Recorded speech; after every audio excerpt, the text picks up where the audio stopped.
This is when.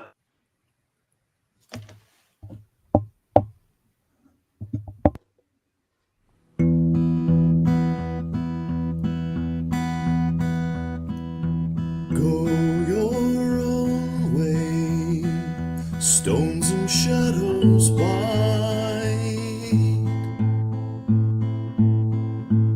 willows whisper of darkness deep and wide. In the forest, there is no place to hide. Strange paths. Tonight I fear that I will not survive the dying of the light.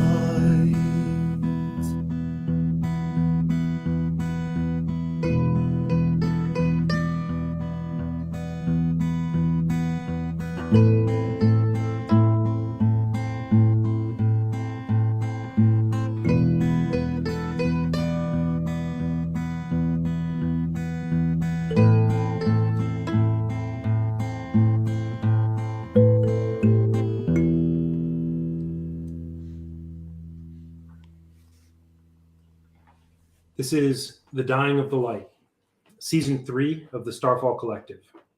The Starfall Collective is a collaborative storytelling group using the Dungeons & Dragons game system as a vehicle for creating rich and compelling stories in a fictional world we've been developing together for a while. You can find out more about the collective, as well as the stories we're telling, at thestarfallcollective.com. We're back with a new episode. Let's find out who's in it. I'm Sir Robert, a father and entrepreneur. I am the host of this season's story. With me tonight are a few friends playing the characters in this drama. Please say your name, something about yourself, if you like, and a brief description of the character you're playing, and this time especially focused on your character's general temperament. What are they like, kind of? Interpret that how you will. Why don't we start with Josh? Hi, I'm Josh. I am a software developer in Augusta, Georgia, and I play Inkatink, the Kinku, who has many voices but not one, a master of imitation, verbal and in the physical arts, but not a character truly capable of making original speech or original art. And I think sometimes he finds that frustrating. Living among humans, and that language barrier gets to him sometimes. He is a bit, I wouldn't say impulsive, but maybe erratic, that he will fixate on a thing and do it for a while and then seemingly have a new motivation kind of coming out of nowhere. But his little brain works differently than everybody else in the meat space. So he cares generally about the people around him. So I think he does a number of small things to be attentive to the needs of others. I think that's probably good. Does he like messing with people, or does it just happen? You know, I haven't really had a chance to play into that quite so much, but I think there have been times when you've seen him kind of mess with Diamondback, so to speak, when he finds himself at odds with Diamondback, and he'll monologue at him in a way that leaves Diamondback flustered and puzzled. And I think he definitely gets a certain amount of predatory is too strong a word, but he gets something out of it. And part of what he gets out of it is knowing what he's gotten out of Diamondback. So, yeah. All right. Android, how about you? I play Neno. She's old for a human, but she's not human, so that doesn't really matter.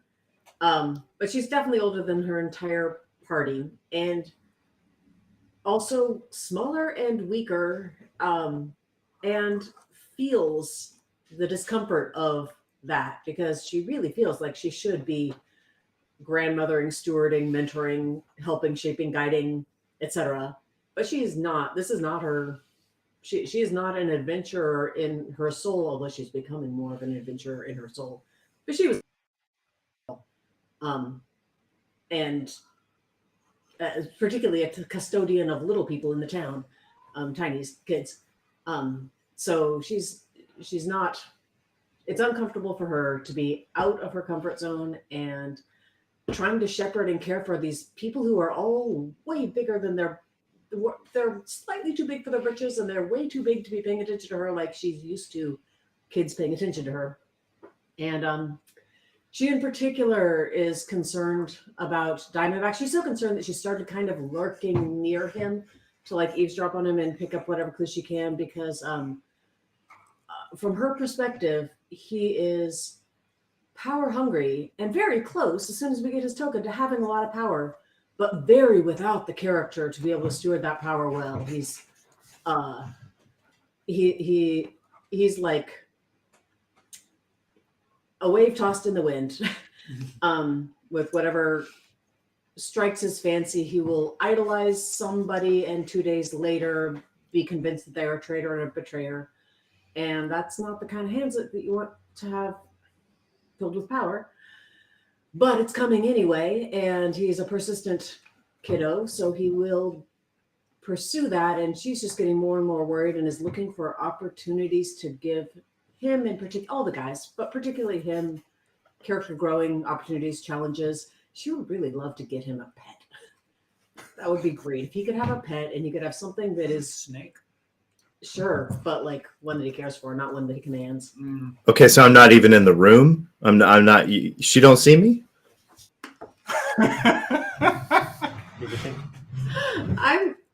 I'm not worried about Inkatink. Should I be worried about Inkatink?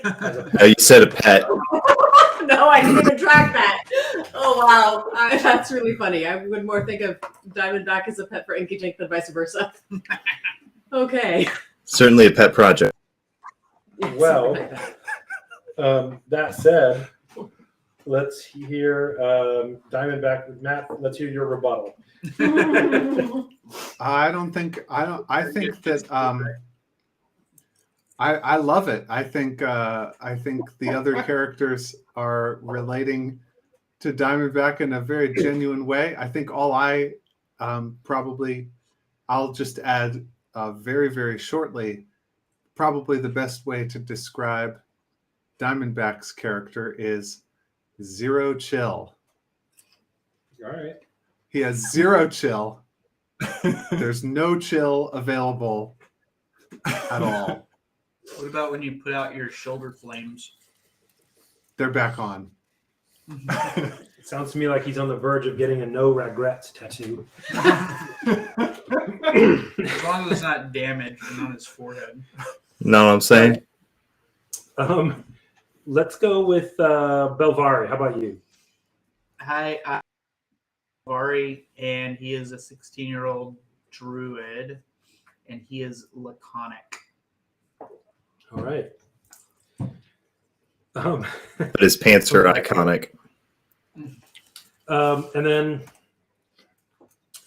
after Neno's discourse about being older, I thought, let's go next to someone who's quickly catching up to her in age, Toll. Yes, I am Patrick. I am playing the druid Toll, who has recently gained 10 years of, I guess, psychologic wear. And before this, I don't really know that this is going to change him terribly, because before he's kind of a pensive person. He's smart for a half orc, and he's very strategically minded.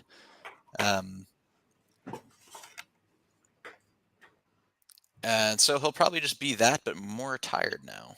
All right. And so for our listening audience, just as a reminder, he was recently frightened, not out of his wits necessarily, but certainly out of his youth, and gained 10 years. And not to sell short the character building opportunities that this presents, it will. I mean, I think he will be different. I don't want to, imply that he's just going to be the exact same. I think he'll probably be wary of things that are ephemeral now, because I think I would be. So, and just as a reminder to our listening audience and players, because the age that you jumped was from about 20 to about 30, or early 20s to early 30s, I want those effects to be similar, so be reflected there. And you didn't like age as though you have been in a cell unable to move. You just are yourself, Right. but older. And so I gave you a +1 to either con or strength. What'd you choose? Right. I had chosen, and I forgot what I've chosen. Let me see.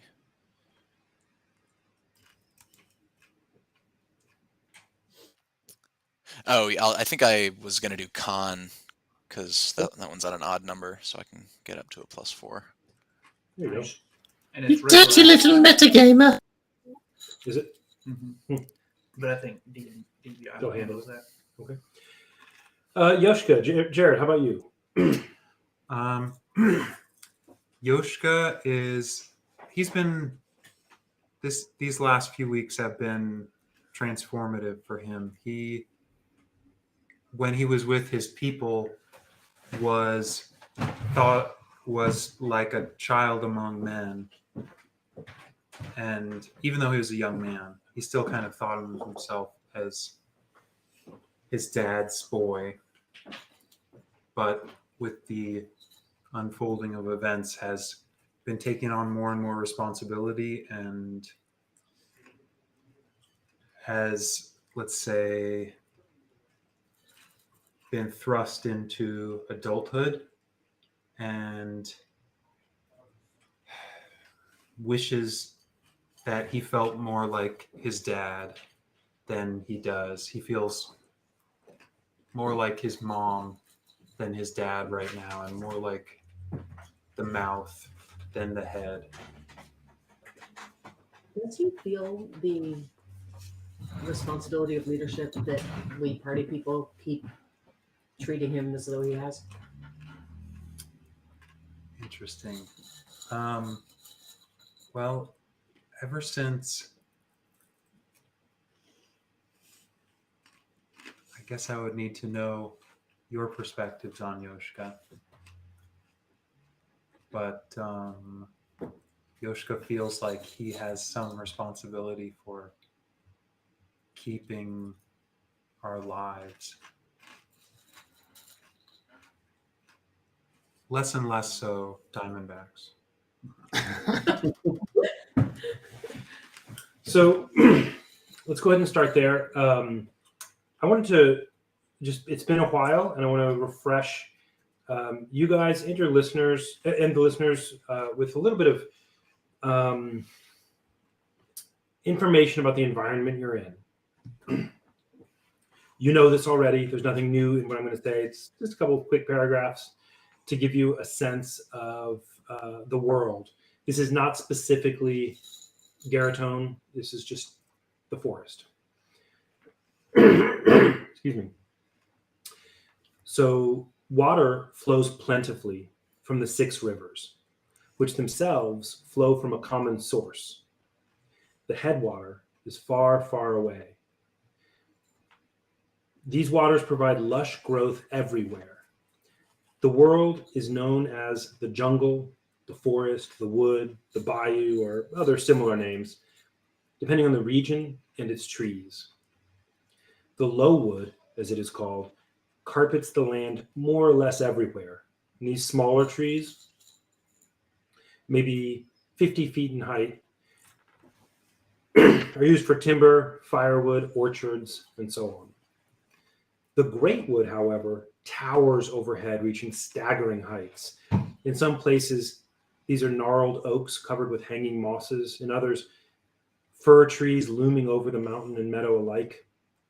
In some hot, wet regions, it's said, broadleaf trees covered with webs of vines sprawl a year's walk in every direction. These trees stretch upward to unknown heights, easily 1,000 feet, but probably more.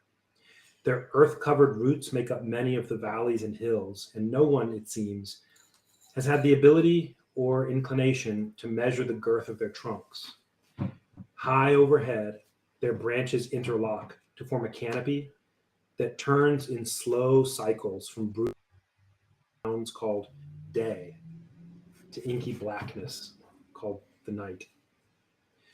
The canopy's thick, little is known of it, though sometimes the silhouettes of strange beasts, great and small, can be seen there. It has another less regular cycle as well. At times, the canopy weeps, a slow, even rain that feeds the rivers. During these times, which may last hours or even days, the jungle can be heard to rumble and roar from high overhead as muted booms crash, and they're accompanied by shimmering lights in the leaves above. What causes the jungle to weep? No one knows. The great trees tower over the low wood, and according to rumor, there is yet another canopy over even them. During the day, it said, instead of murky yellow or green, its leaves are some other color, maybe blue or black. But they too return to familiar blackness at night. The other canopy is said to be visible in cracks, though few have ever seen it. What kinds of trees must reach that high with those kinds of leaves, no one seems to know. And outlandish myths and stories like that abound in the gossip between towns. What is known with certainty is that throughout the jungle and around every road, village, and town, the nights are unqualified blackness, and the days are a dusky yellow-green twilight. The days, it seems to you, are getting both dimmer and shorter, as though you are in the dying of the light.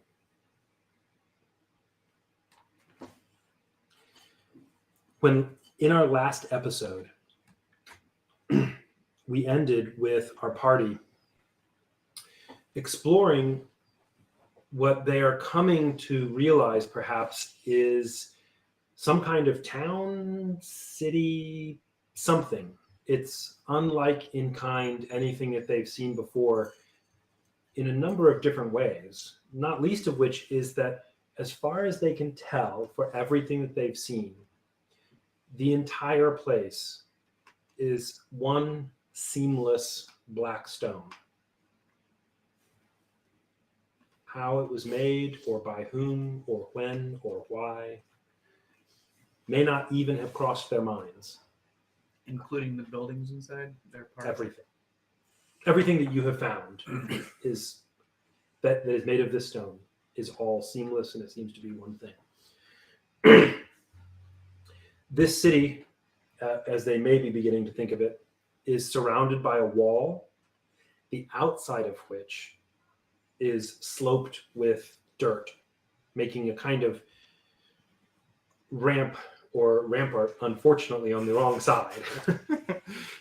Belvari the other day tested it and found that it does indeed go all the way to some sort of base, making the wall about 30 feet high.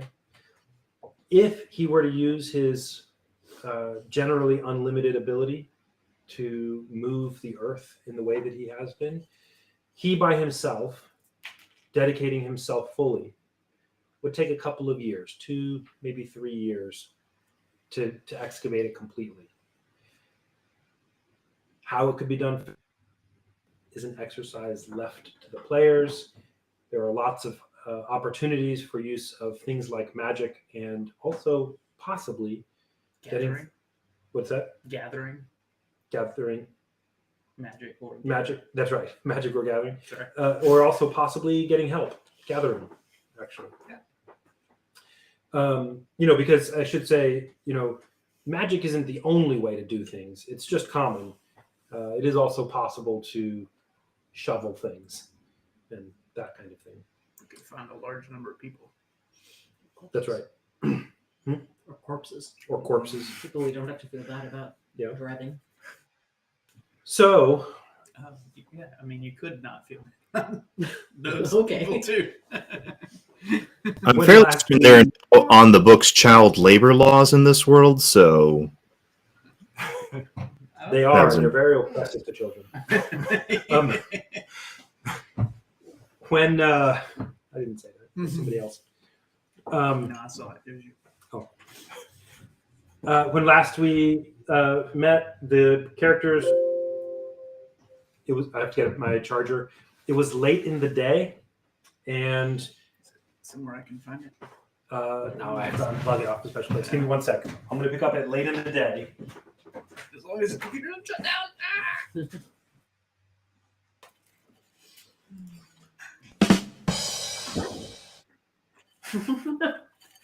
Two drums and a cymbal fell off a cliff.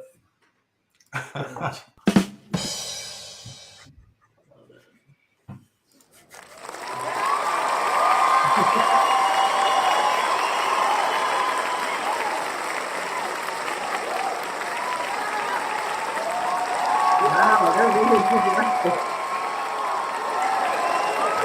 Yeah, I don't know. Hi. It's 36 seconds long, this cheering clip. That is you get surged with confidence and affirmation. I'm assuming that that's what our Twitch followers are doing constantly as we play the game. Follower. It's like listening to Yngwie Malmsteen. Have you ever heard one of his tracks? Oh, yeah. This amazing guitarist, but if you listen to one of his live tracks, the audience is just constantly screaming and clapping, and I'm like, shut up. Okay. It is late in the afternoon. They have been exploring the relatively narrow band of this portion of town that seems to have been cleared out by the rushing waters. And they have found two notable structures. Most of the black monoliths seem to be just completely sealed black monoliths, so like nothing on the outside. But one had a concave shape that turned out to be an entrance when they cleared out all the muck from the inside. And it was a building. And it had some livable qualities, perhaps. Maybe not others they were looking for, but it certainly seemed to be well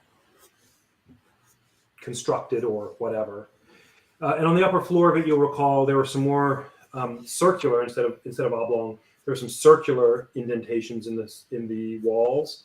And when Yoshiko was exploring that, he slid his hand along it, and some of the stone slid with him, seeming to disappear kind of into another part of stone, as though it were maybe like a pocket door or something like that. It was unclear.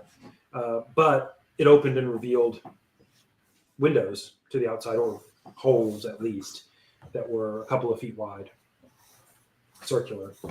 From the outside, they couldn't be seen until they were opened, and then they could be seen. So that's interesting. Who knows what the other buildings here are. They went a little further down and found a very large hall.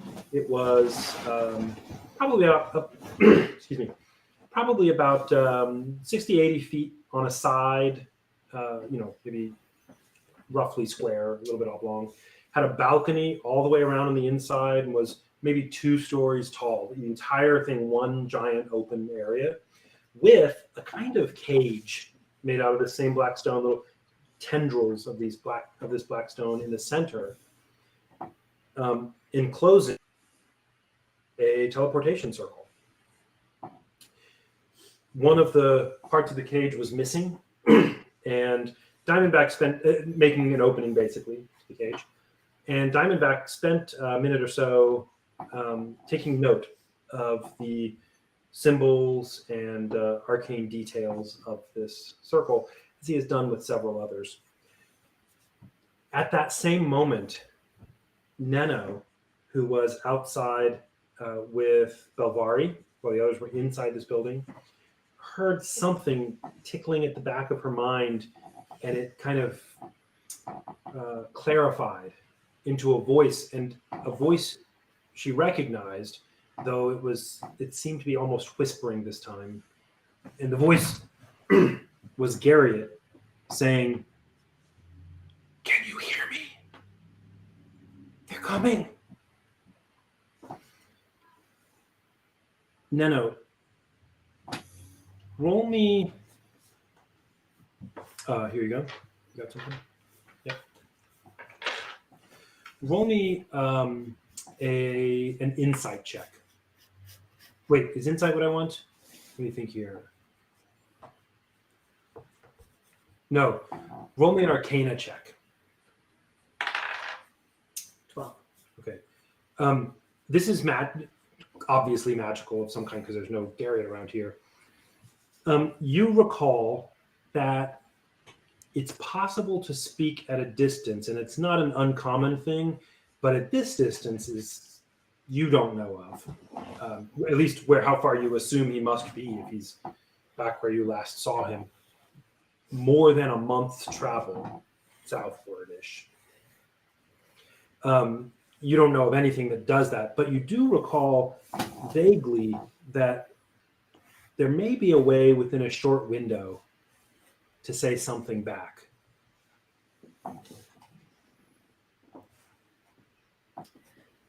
So,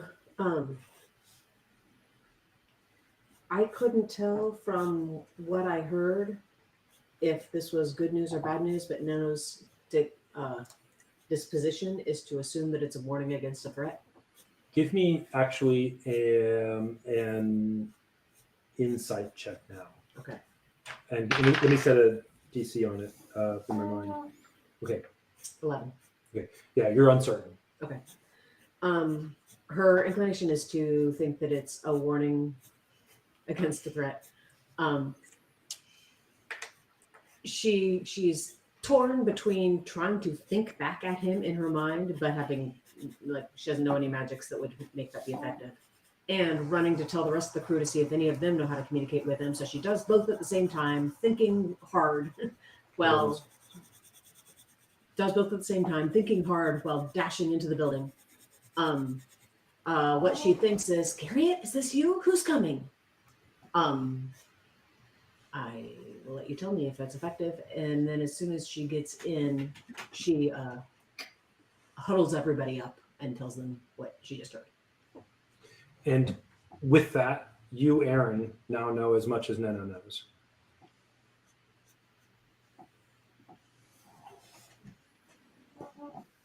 About the exchange. Look what we found here, Yoshka says as Neno comes in. Yes. Looks like a teleportation circle. I just heard from Garriott. In my head. What? I just heard from him. He said, "Can you hear me? Can you hear? They're coming soon." Oh no.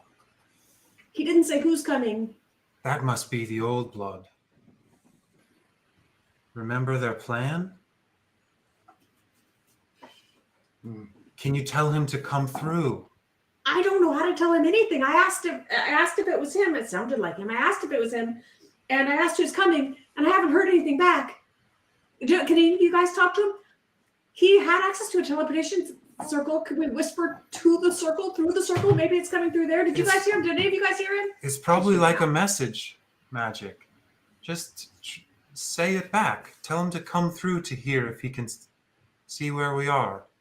Diamondback is going to point out the sigils around the edge of this teleportation circle and ask Neno, do you know how to pronounce this alphabet? No, not at all. Do you? Yes. You can try. What I want to do is because you can memorize these sigils, but maybe that doesn't mean that I can communicate them to Garriott. But I would like to tell Neno to repeat to Garriott after me in case he can hear, and then I'll read the teleportation circles sigils out loud to her. And that sounds fine. And these symbols are not ones that you have seen before. Sorry, you have seen them before, only on the black stones. They're in the shape of squared off lines, some of which, at least you, Diamondback, for sure think are serpentine. But they are certainly playing the role of shapes of this kind. Whether they're an alphabet or numbers or anything else, you don't know. Well, I don't. Maybe we're not talking about the same sigils, because all teleportation circles have a specific set of sigils that identify them, and if you know the set of sigils for them, then you can go from another teleportation circle to the one with the sigils. So I want the sigils that identify this one specifically, and I want to communicate them to Garriott so that he can come through to here, or like bring his village through to here, possibly, Should we close the cage if they're in trouble.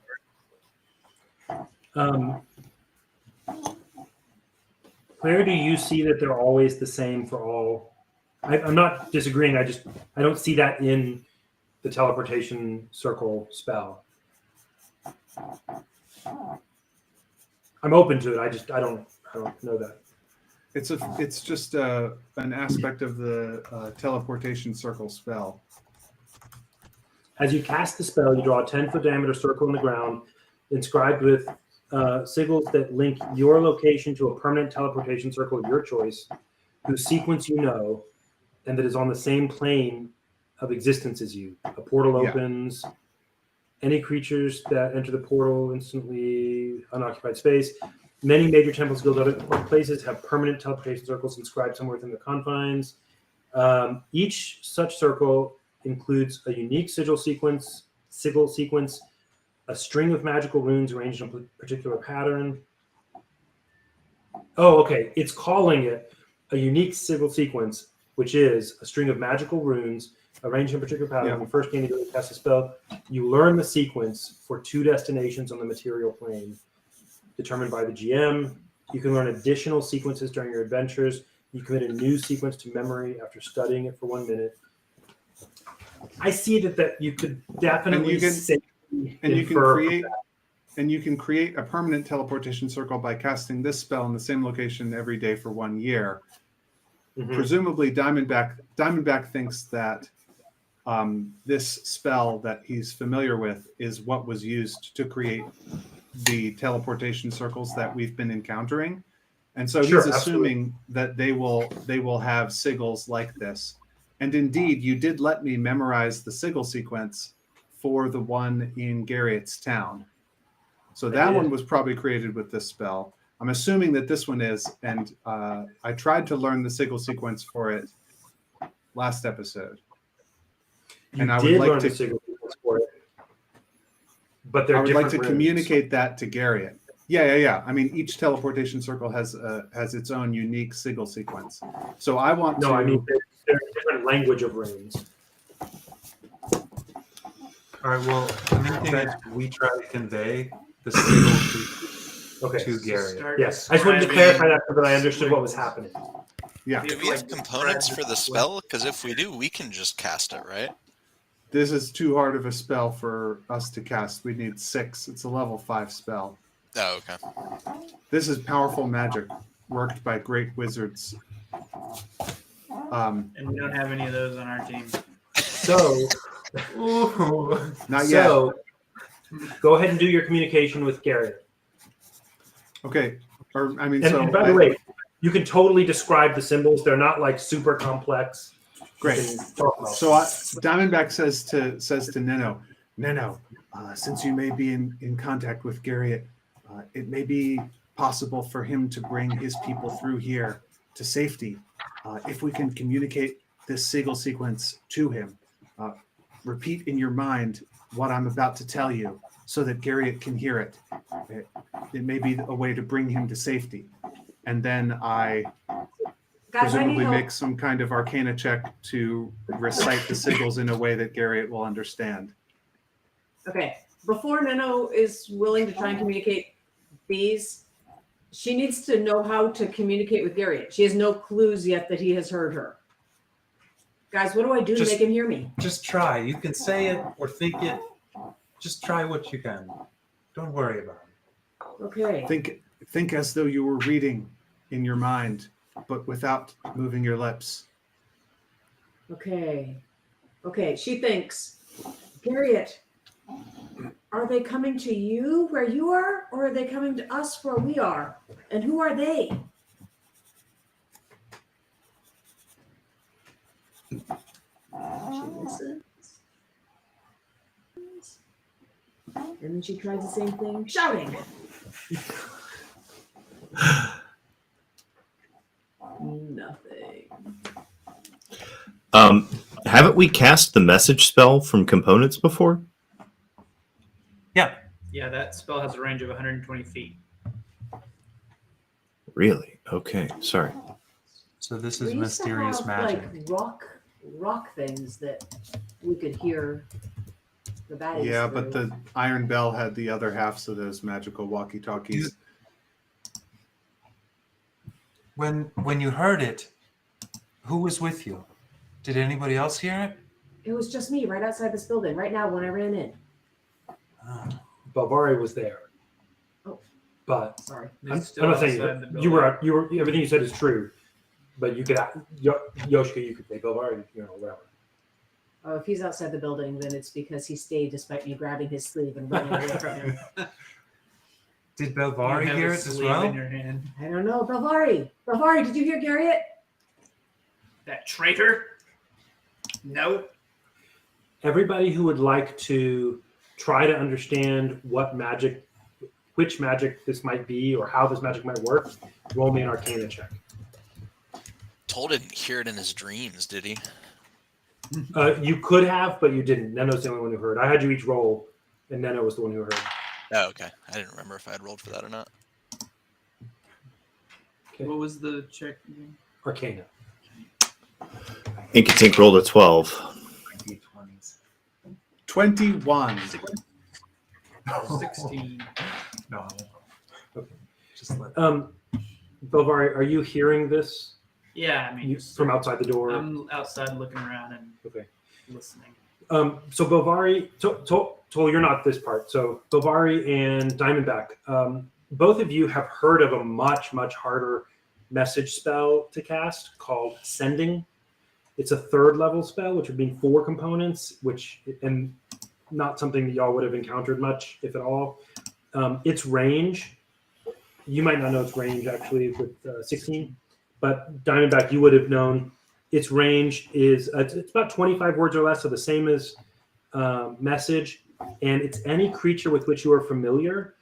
They hear the message in the mind, and they can answer just like the other one immediately for one quick thing that they can say. And it can go across any distance, even to other planes of existence. But that's what you know. But so you I'll know know that unless Garriott casts the spell again, she has probably the time for her to respond has probably already elapsed while she was running in here and talking to us. Yeah, and maybe he heard part of what she said, or maybe who knows. 25 not. words. Yeah, so she already did it. So you I can say explain to them what you think is happening. Yeah, I say to Yoshka, it's a sending spell. It's likely that Garriott was unable to hear her response. I think that we should wait 1 minute for him to cast the spell again, and for Neno to be able to communicate with him. Perhaps she can communicate the runes, the sigil for this teleportation circle to him. But it's a limited spell, so it's very unlikely. I think that we should go through in 5 minutes if we have no more communications. We should go through the teleportation circle back to Garriott. He seems to be in trouble. So if we go through, can you get us back here? Inkatink nods his head yes. Did I actually memorize the teleportation You signal? did. Okay, so yeah, I can. You memorize all the symbols, but you don't necessarily know what language it is. Yeah, and Inkatink taps on Diamondback's shoulder and nods his head yes all in you need- agreement. All you need to go through a permanent teleportation circle to another one is to, I guess, be a competent magic user and know the sigil sequence for the other one. You just write them. Where do you write them? You have to have ritual magic, and you have to be able to recreate the runes. So you have to have the 5th level spell components. So the Sorry, difference between the Sorry, go ahead. if somebody's there's a- created a sorry There's a material component for the spell, right, so you but need to be able to. Go ahead. if it's a permanent teleportation circle, which maybe this isn't, but if it's a permanent teleportation circle, then nobody has to cast the spell anymore. It's just open. Any creature that enters the portal instantly appears within 5 feet of the destination circle. The sigils that you know about. Sorry, I'm not disagreeing. This is out of my realm of knowledge for D&D, so I need help interpreting for a moment. The sigils that you know about, you have to mark those for what your destination is on this circle, right? Or else, how would you go somewhere? The spell does not explain how, for instance, the major temples, guilds, and other important places would use the sigil sequences of other important places to get to where they want to go. Right. Okay, But great. presumably, there's some way to enter your destination, number into a permanent circle, and then you just walk into it and appear in the other one. Like a Stargate. Yes. Yeah, Here like a is what. Stargate.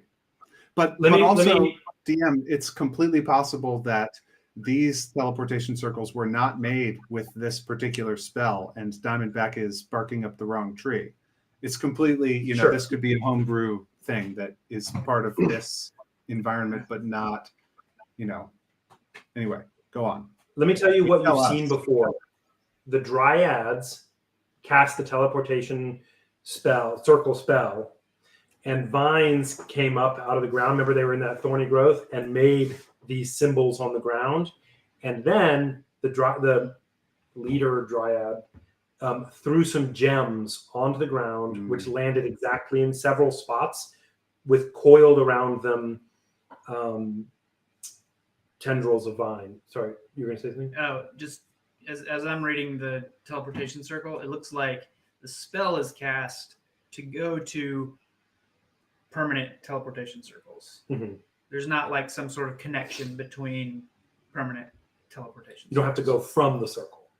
Well, it doesn't seem like there's any way to use a different one to go anywhere else. Right. Oh, a You permanent. cast it. Okay. You cast it. It's a receiving portal. Yeah. So Okay. Yeah, that makes sense.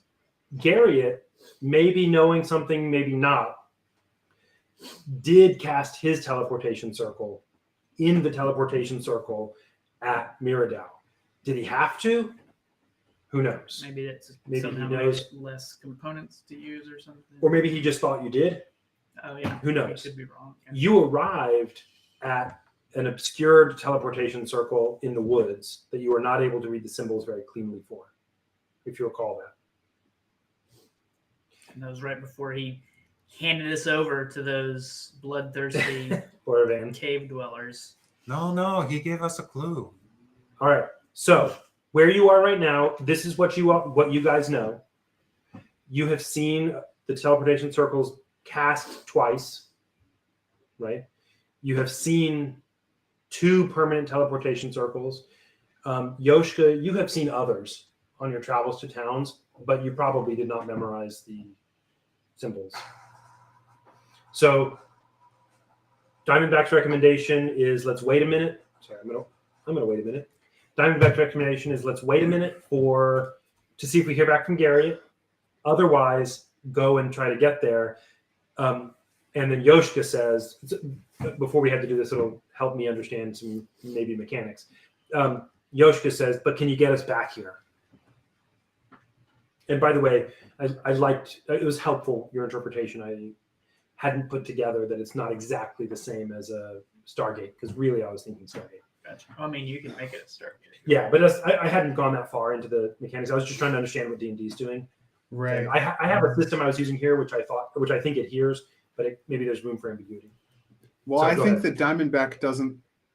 Diamondback thinks that there will be some way that he can use just the sigil sequence that he saw at Miradau to use this teleportation to get there, and that may actually be impossible. And Diamondback just doesn't understand it right. If you do what you saw Garriott do with the teleportation circle, if you do the same thing, you will draw the symbols of the other teleportation circle on top of these symbols to, the ones where you're trying to go. You'll draw it like on top of these symbols and try to get there that way from here. So, can you get us back? I don't know. Surely this one is permanent. It's been underwater since as long as Teco remembers. Unless it was made in the middle of the night last night. It doesn't seem like. Well, This is powerful magic. Gary did have a big store. He could probably get us back. He has certainly teleported us hither and yon in the past, and it may be within his power.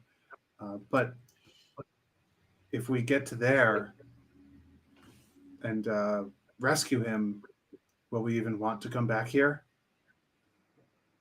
Will you want to come back here? You would want to come back here. Here, it's where your token is. Yes, of course. Yes, this will be the safest place for us. I think I have had my fill of Traders. the blinder in his domain.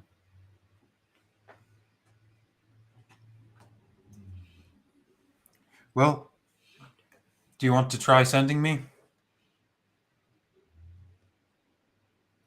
So A little bit of quickly, time has gone by, presumably, and Neno hasn't heard anything more. that's right. It has been a couple minutes. And just to let you know, Talid went back to sit with, he's been having terrible headaches. He went back to sit with Toll, Teco, and Lambrel. Okay. It's late afternoon. Yes, you have not heard anything from Gary. It's been a few minutes. 5-10 minutes. Navarre, you don't trust him. I don't trust Gary. Is that the right name? Yeah. Would you be willing to help him? Sure, and make sure that he wasn't just throwing us into a trap. Maybe he just wants us back so he can give us to somebody else. Just payment to keep his town afloat. Yes. What do you want, Diamondback? Do you want to go get your token first or send me off?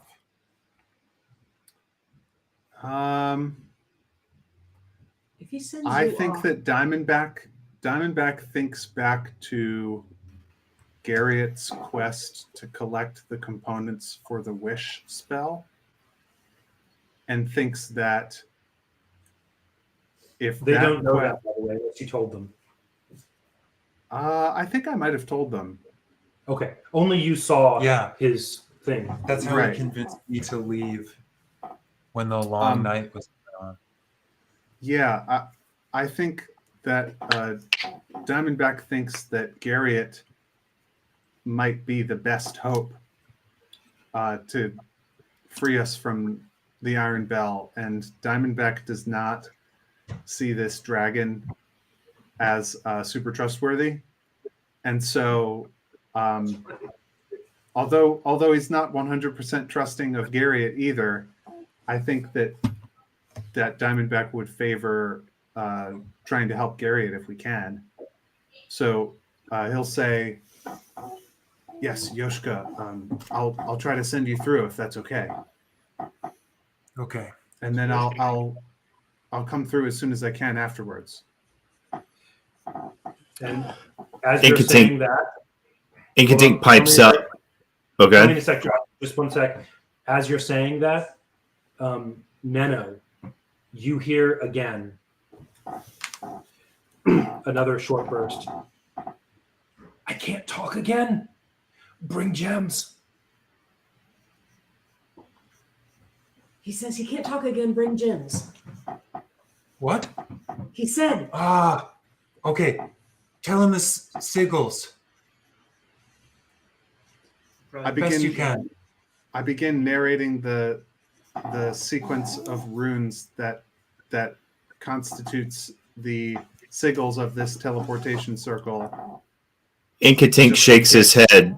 Inkatink shakes his head and grabs like a rock or something and starts scribbling them rapidly and like and like throws down the rock and points at himself and says emphatically, "I'll go."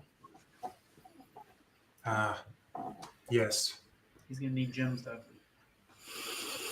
Quick, does anybody have the kind of gems that Garrett used to make the teleportation casting last time?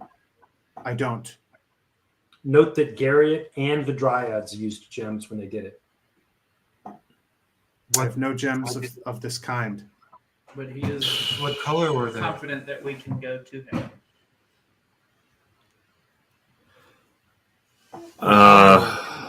Okay. I don't remember what color they were. Can you Roll me a history check. Diamondback, right? I never saw him. You would have seen him when Garriott did it. Okay, great. My memory from the woods is that they were a variety of sparkly colors. Something like 13. 12. That memory is permanently lost.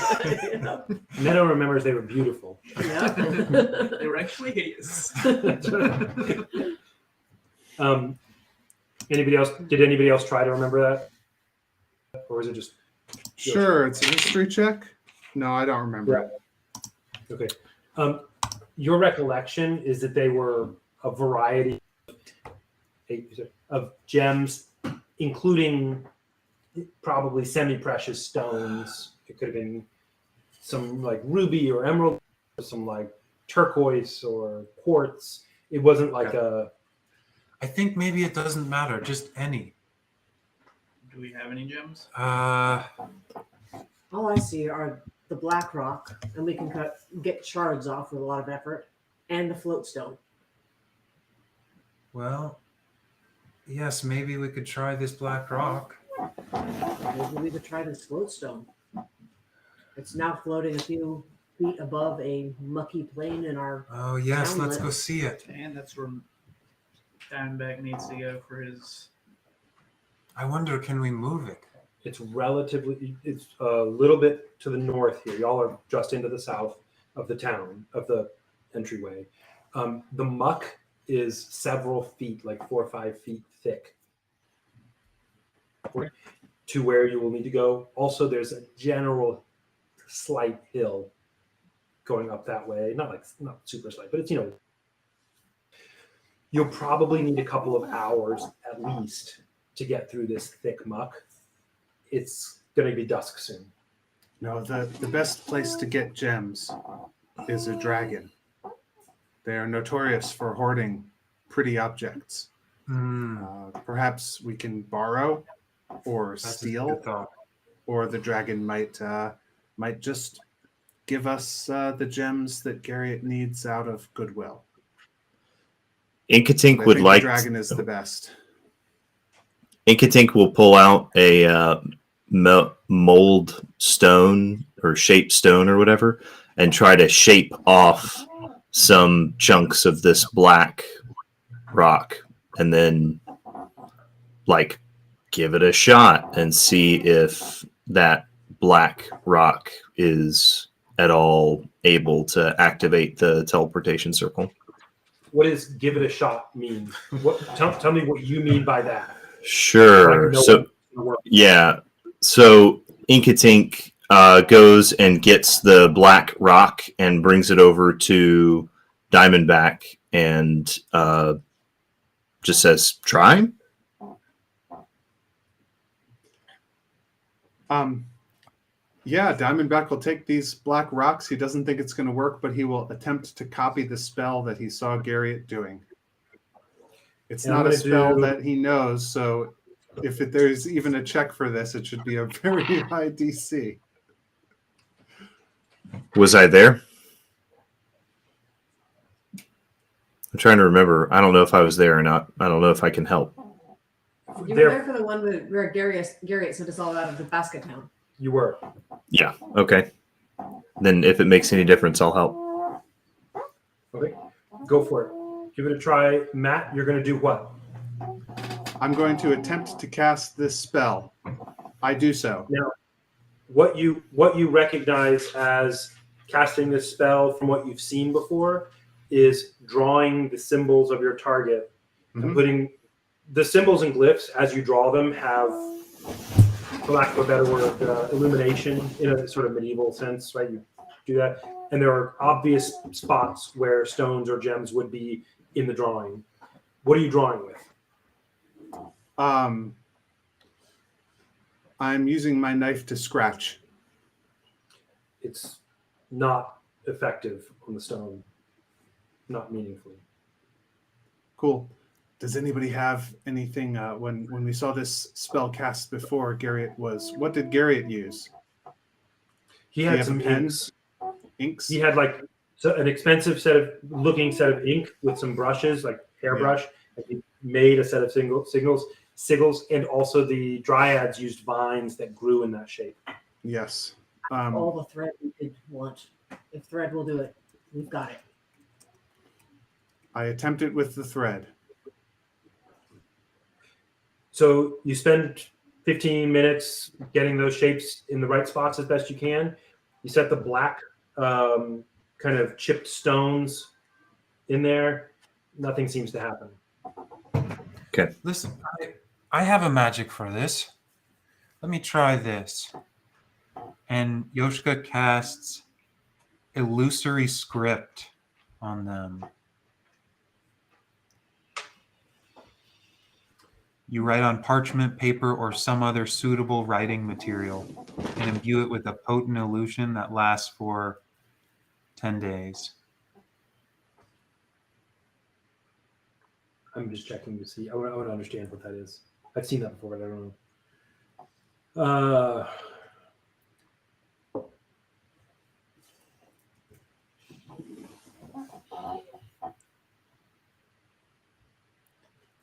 With this, you have to write. This is a secret decoder ring. So you write on parchment, and to other people, the script has an illusion to it. It looks like random garbage.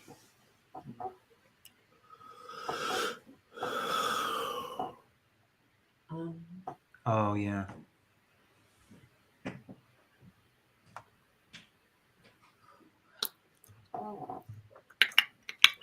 Well, that didn't work.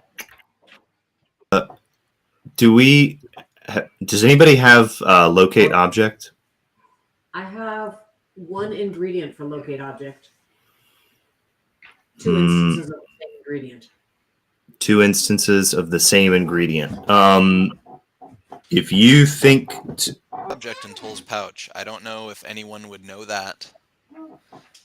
Someone cast locate object on the locate object. Why do you want locate object? because we're trying to think. Yeah. This is the next day, so I can fly. So Next day. You're still in the same day. never mind. I'm a liar and the father of lies. And yet it's Diamondback who has something on fire. Not his pants. Unless he wears his pants. He has his pants over his shoulders. But it's only if it's within 1,000 feet. Right? It's something. Okay. Well, I could try this. Elvar's outside looking around. I have the magics to locate gems You for hear a few of us. it is getting close to twilight. Time has been passing, and you hear a familiar clattering. Dragon's coming. No, that's not the dragon sound. That's the. It's the dragons clattering Okay. his scales in the above you. I'll go head back to the circle. Meet him. Okay, the campsite circle.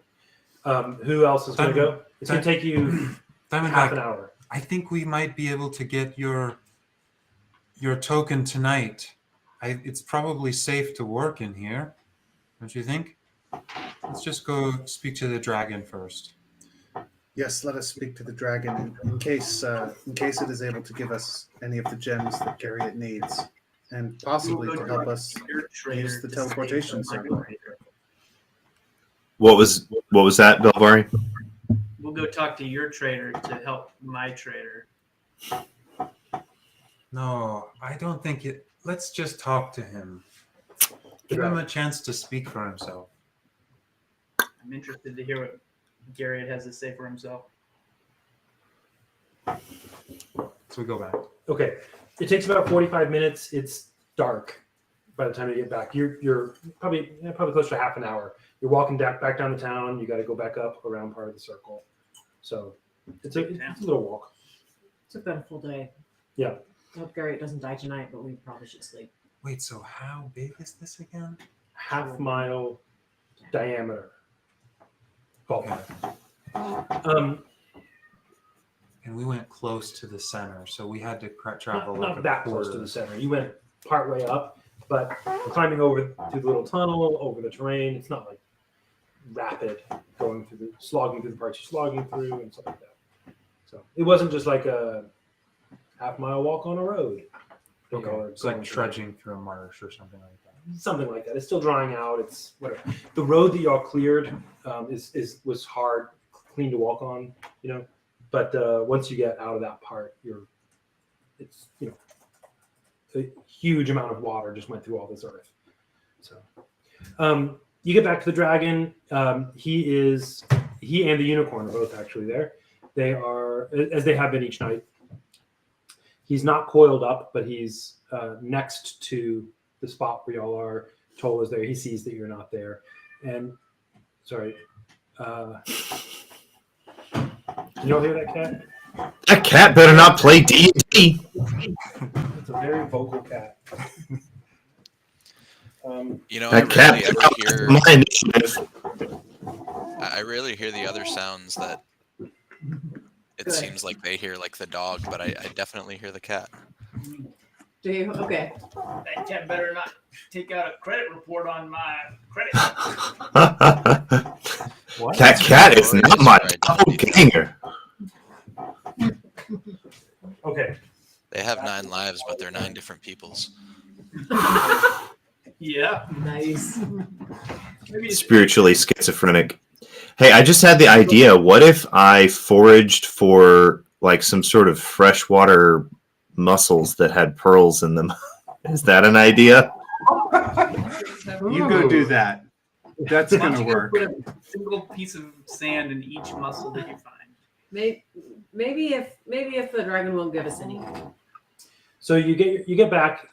Toll is now sitting up. He's awake. He's rested for a long time this day. Toll, when they see you, what do they see? I don't think he would look terribly different.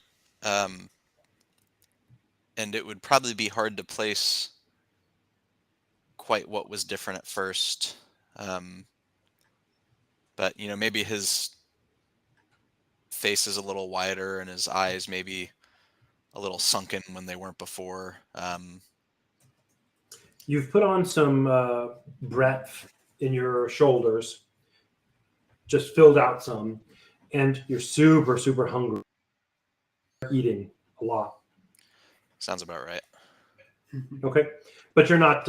You seem a little, as you said, your eyes sunken, maybe a little bit haggard from a very rough rest, but that's about it. Yeah, like I said, I think it's subtle. I think it's his eyes will stay that way probably. Although Okay. nobody would know that. Okay, So you get there. Toll is sitting up. The dragon, Lambrel and Teko are minding their business and not really interacting with the dragon or unicorn much, which they haven't the entire time because they feel a little out of their comfort zone in the strangeness of what's happening. Understandably. Talit is there, just resting. He seems to have made some food for Toll when he woke up, and Toll's eating. What do you want to do? Well, as I approach, I say, "Greetings, great dragon, fair unicorn. It's good to see you again. How is it with you?" Just give him an opportunity to go first. And you hear, and the dragon says, Yes, indeed. Welcome, little one. Have you done a good day's work? We have been about our businesses. And us as well. Were you able to see the lake drained? You have done well. Thank you. We have never seen a village this big. This is what I am fairly traveled for us little ones.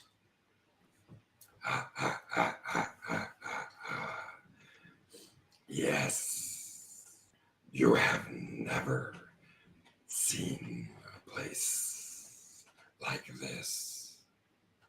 And we found a very strange room in there with a portal. Inkatink, can you draw those symbols we saw? Tell me if you have ever seen this. Certainly, Inkatink pulls out a cantrip component for minor illusion and just minor illusions the symbols. and the dragon says, I did not think I would see this script ever again.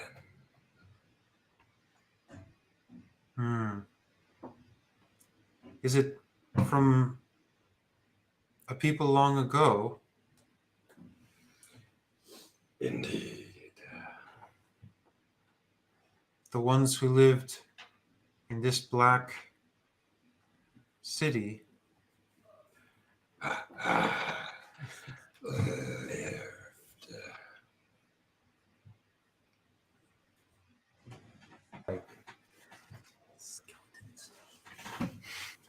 What? You have already seen.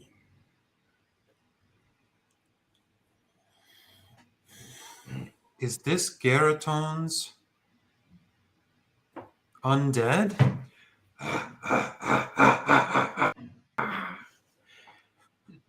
Garatone is a child. Ah, Garatone is one of our big six. then I am hardly born. Garatone. I have not met Garatone, but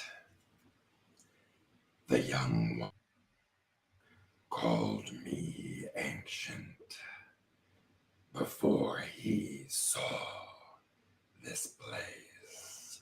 Ah. I have come. Okay. Are you older than the other members of the coven also?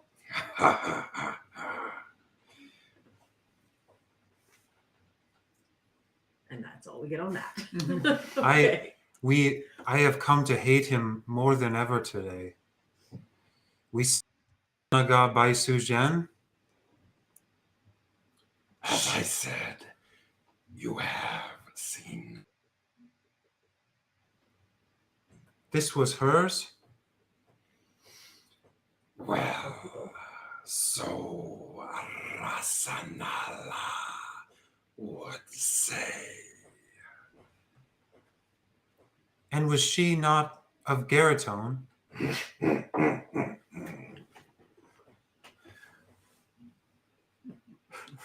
She and Garatone could not agree. I know you said she was nothing to fear, but I fled. And Toll, something strange, I think, perhaps has happened. I think I'm all right. Oh, good. Valari points at Diamondback and says, "This guy's got a beef with you, Dragon."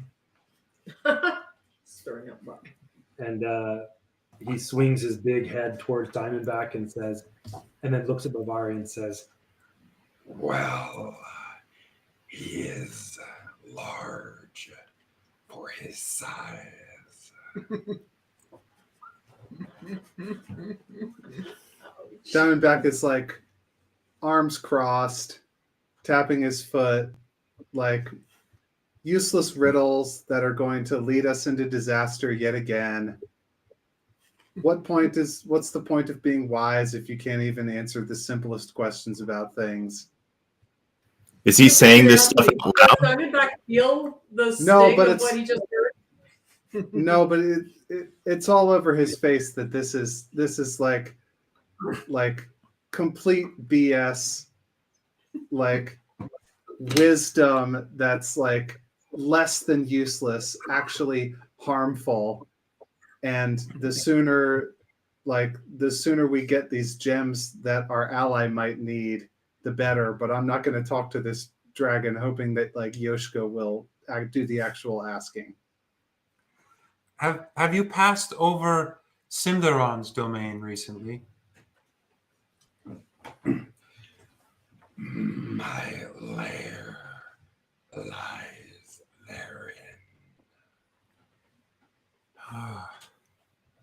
This is where I come from, and we met a friend there. Do you know any of the small ones or their villages? I pay no heed, except since you have given me a gift.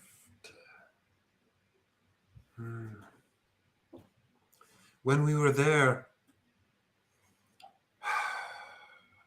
a great group that I thought was friends, we came to see them, and they were working with the Iron Bell. What do you call them again? What do I call whom? No, you said we call them the Iron Bell, and you said they are but a glove on the Coven's hand?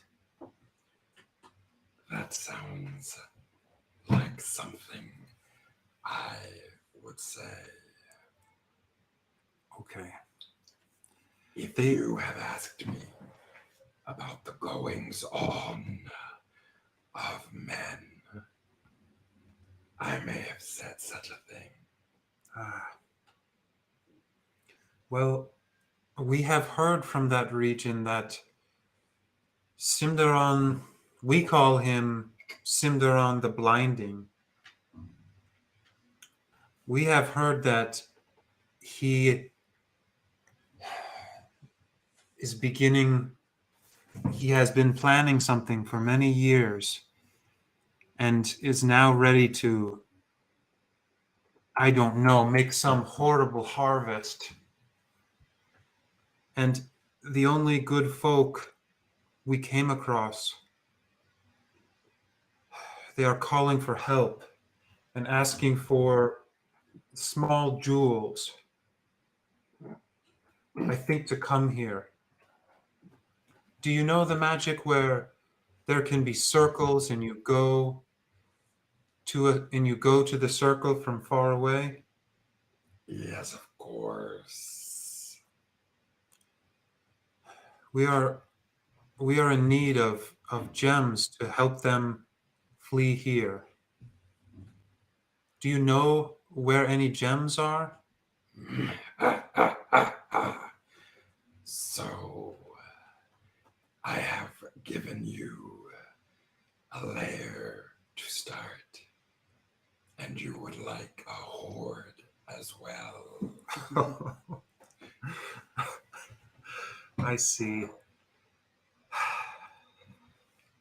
I don't want to be a spoiled child. Just if you can point us in the right direction. Or tell us, what is this black stone?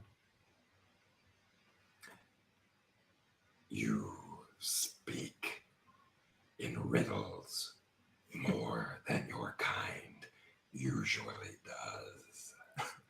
Oh,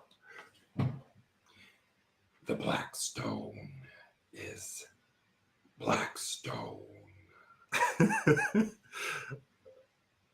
oh. And I try to do my best impersonation of a dragon laugh. Sounds good. Performance check of 14. He laughs as well. Don't worry, also laughs. Everybody starts laughing canonically. Not This is everybody. Everybody. Everybody.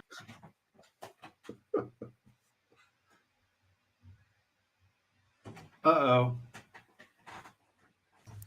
Can't They hear you, had Josh. too much fun and it shorted out the power. Yep. So Robert is frozen in a pinched hysteresis of mirth.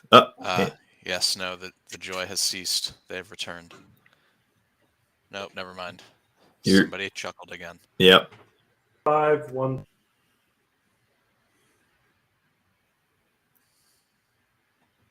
All right. A little bit.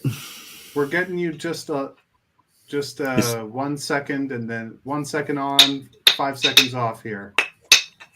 Well, we're getting you all the time.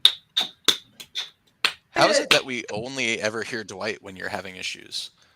It's because my voice is a mellifluous fluid that flies through wires like oil. A sonic spittle landing directly on the mic. Spits back on the mic. Can He's you hear a method anything? actor. He Anything? can't talk Yes. when he- Oh, yeah, you're Yes. good now. Yeah. Yeah, you're good Okay. now. Sorry, you've been good Oh. for a little while. I appreciate For a that. few seconds. You had me at hello. All right. Listen, I don't want this for myself, and I am willing to take on some debt to get some stones. Our friends, I know we are very small to you, like ants must be to us, but they have said they are in great trouble, and I want to help them quickly. I will owe you a favor if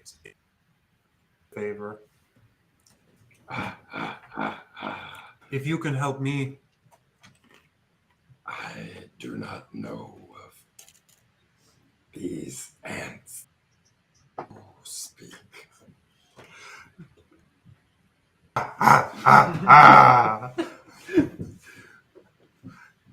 I will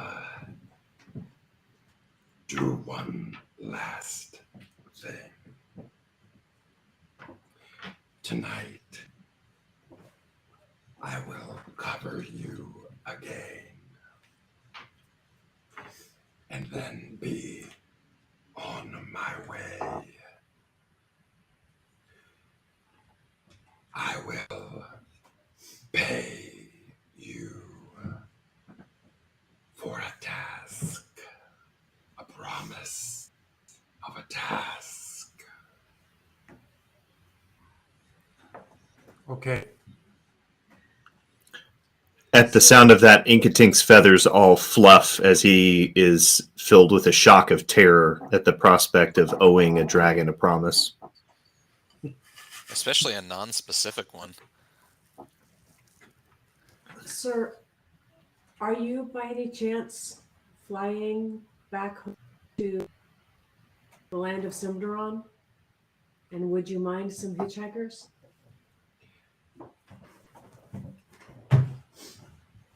You care not where you go, then.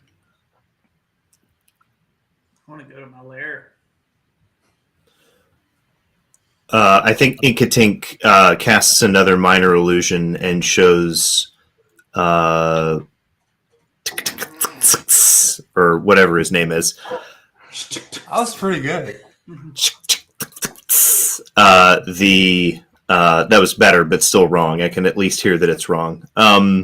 This is like week 3 of learning Chinese. I know enough to know I'm wrong. He shows him the basket village as a image, and then tries to kind of pull back and show him as best as he can imagine some kind of, context of where it is, like a nearby mountain or something like that. I know of this place, little cousin, but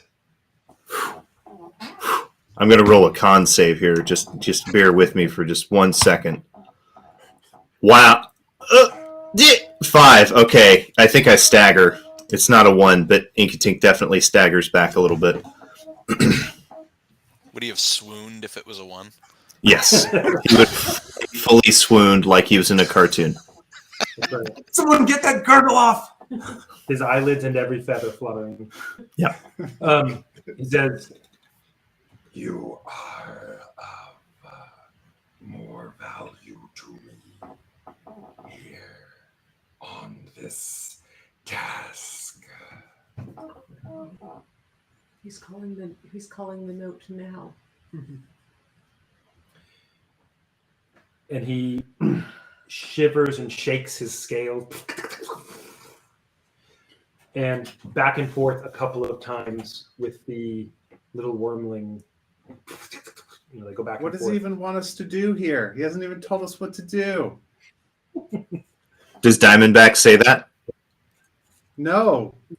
To the Oh, dressed okay. person? Oh, okay. And the wormling snakes its way into the sky, and not into the sky, into the upper, between the canopy layers. The wormling snakes its way upward and then is off into the dusky night. And the dragon begins coiling itself around you, as in the way that you're used to. And he says, as he does so, he says, You now have sorry, a lair of your own. This shall be the end of my debt to you. And in the morning, no. tomorrow, my child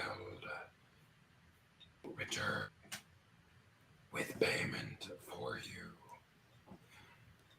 Here is your task. And he's now coiled around you with his head kind of through as it has been, and he kind of slowly swings his head over towards the unicorn who's also in this enclosure. What's that? Circle. This hut kind of thing, and he says, excuse me.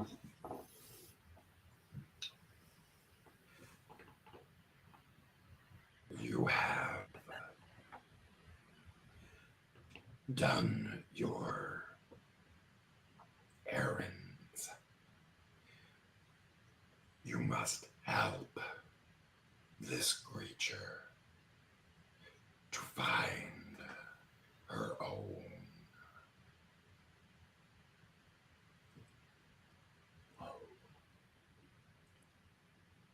Oh, he's kind of at the Yeah, I think Inkatink really seriously and severely nods in affirmation. I say, ah, ah, ah, ah, ah, the very thing I to do. Inkatink definitely laughs like a kookaburra. He laughs with you, similar. Wow. That's pretty good.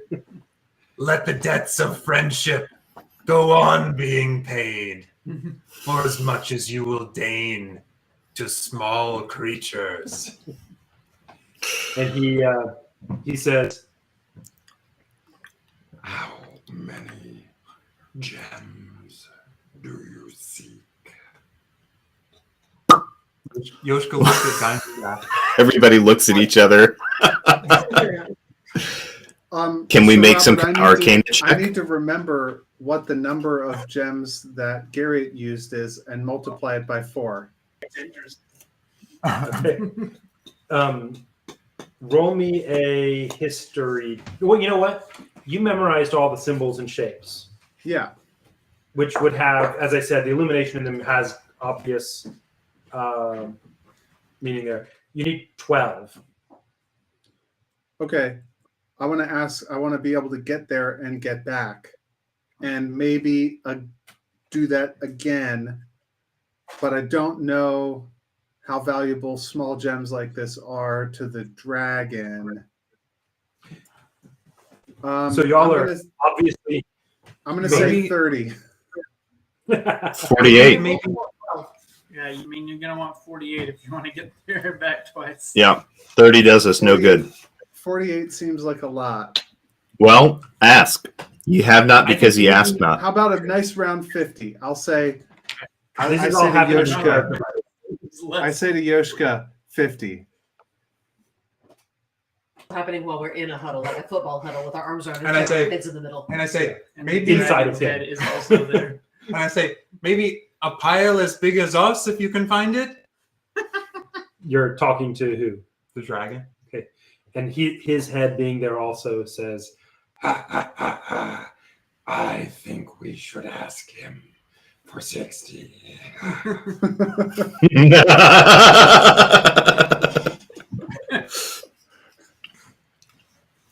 so is that your request? Yeah. A pile as big as I.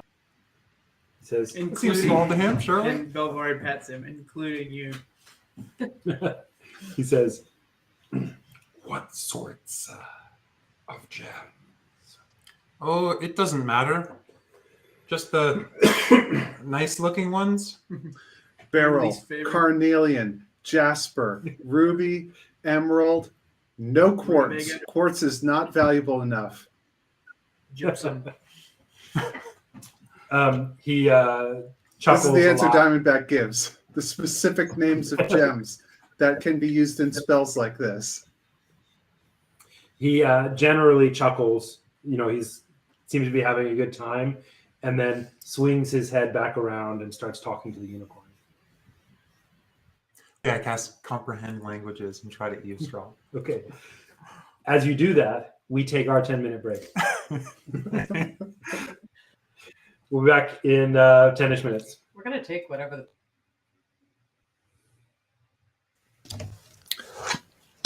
Matt, did you like the hasty Yeah, retreat no, from it's a great. premature evacuation? Yeah, Diamondback's pants are well done. Yeah. Yeah. The diamond pattern repeated down the side of the pants. I gave Inkatink a hoodie. All right. See you in 10.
It just takes some time, little girl, in the middle of the ride. Everything will be just fine. Everything will be alright. It just takes some time.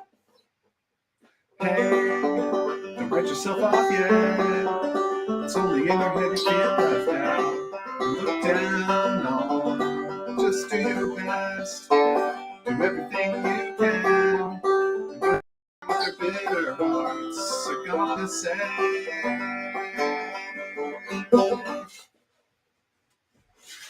It just takes some time, little girl, in the middle of the ride. Everything will be Just fine, everything will be alright. Boy, I wish I was there with you in person.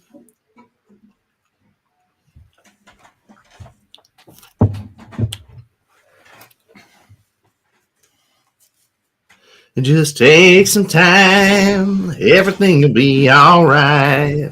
Nope. That's not how I roll. Yeah, things won't be all right. Not with that attitude. Some things won't.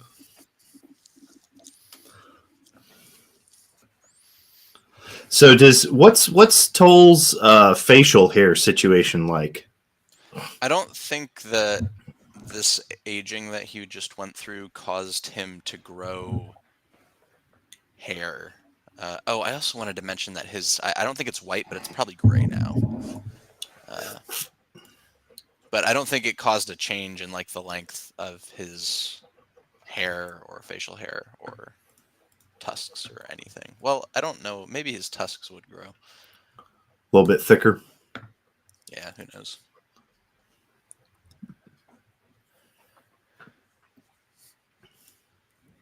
I can dig it. That's all you can hope for. Boy, that was fun. Okay, how do we come up with gems out of thin air in the middle of a abandoned city at the edge of the woods? I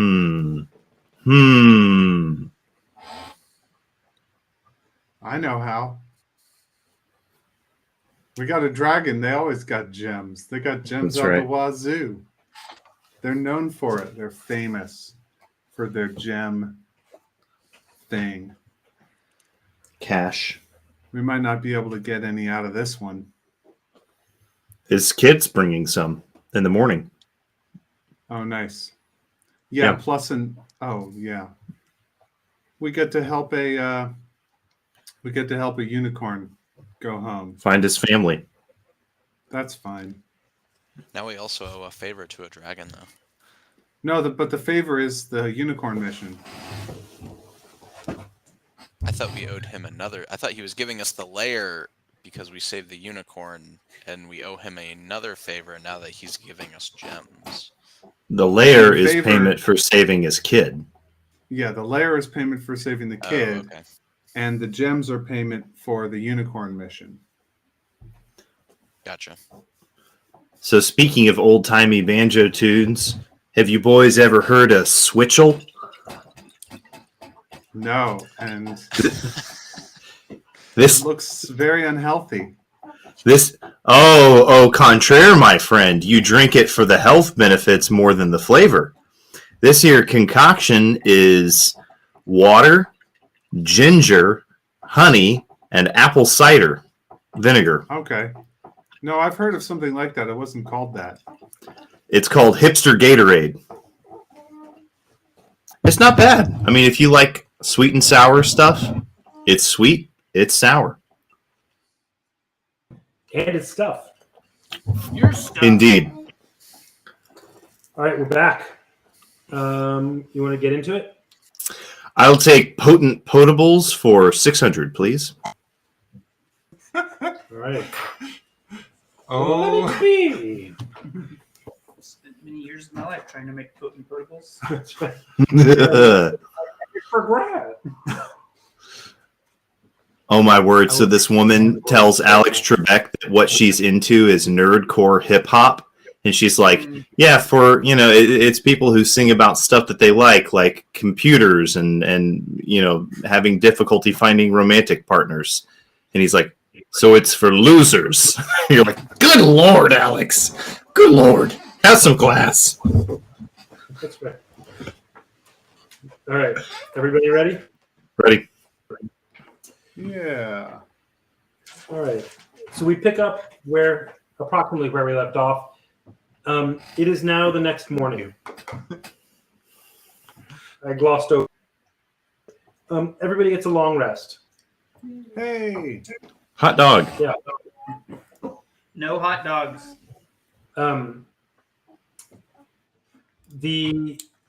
You wake up as the dragon is unfurling himself. His I was going to say spawn, but I want something a little more familial sounding. But his Brood? progeny. Can one be a brood? I don't know. Eggling. Yeah, is there, and basically he. Well, I'll do it this way.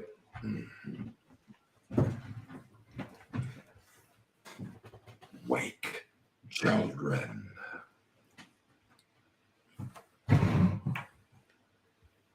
How's it going? Ah! Ah! Ah! Ah! And then he says, Are you committed to your task? With a severity befitting Diamondback, Inkatink nods.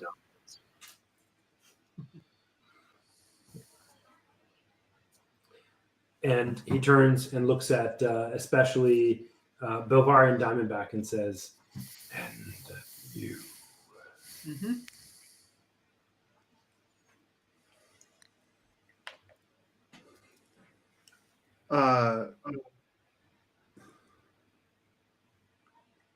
Diamondback turns to Yoshka and is like, do we even understand what he means by task? He says he wants you to take him with you.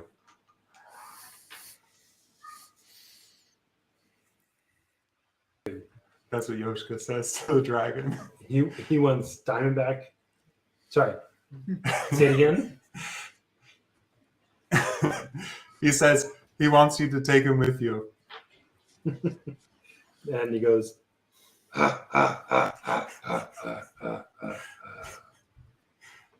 Because he likes to joke. I think he is more your child than mine. Diamondback like kicks at the floor a little bit. and he asks Diamondback again pointedly, Are you committed to the task? You can have an answer from me when you explain what you mean by the task in regular common language. What task is it that you think that I'm to do that you would have me promise? and he swings his head to Yoshka and says, Then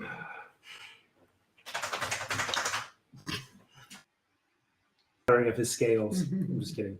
That was years. He says, then I render unto you the payment. Oh. Okay. and roll me an in to understand what his meaning is here. 7. Okay. With a 7, you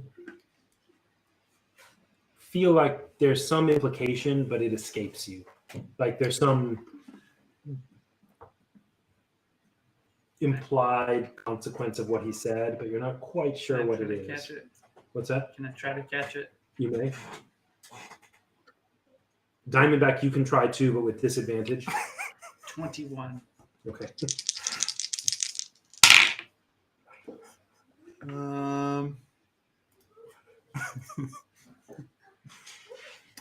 Let's see. That's going to be a 13. Okay. Diamondback with a 13. You feel excluded. Content. Belvari with a 21. Uh-huh. You got the distinct impression as he said that to Yoshka of a couple of things. One, this commercial exchange seriously, Mm-hmm. and that you're touching on something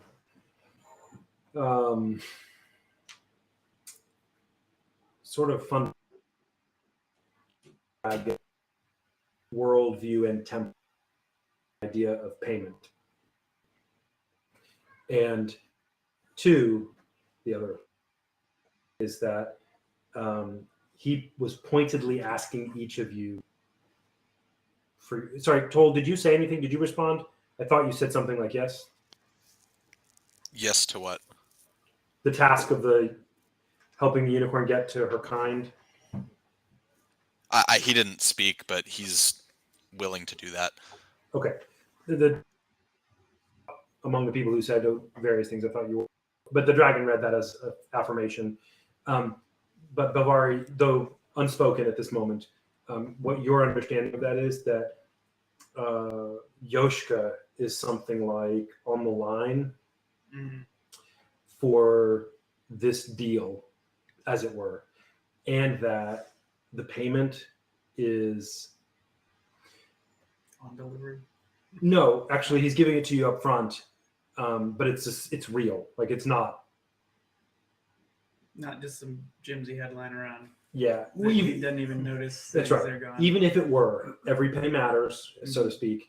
And the important part about this is saying then to you I entrust Mhm. is you get the impression of something like accounting, and that Yoshka is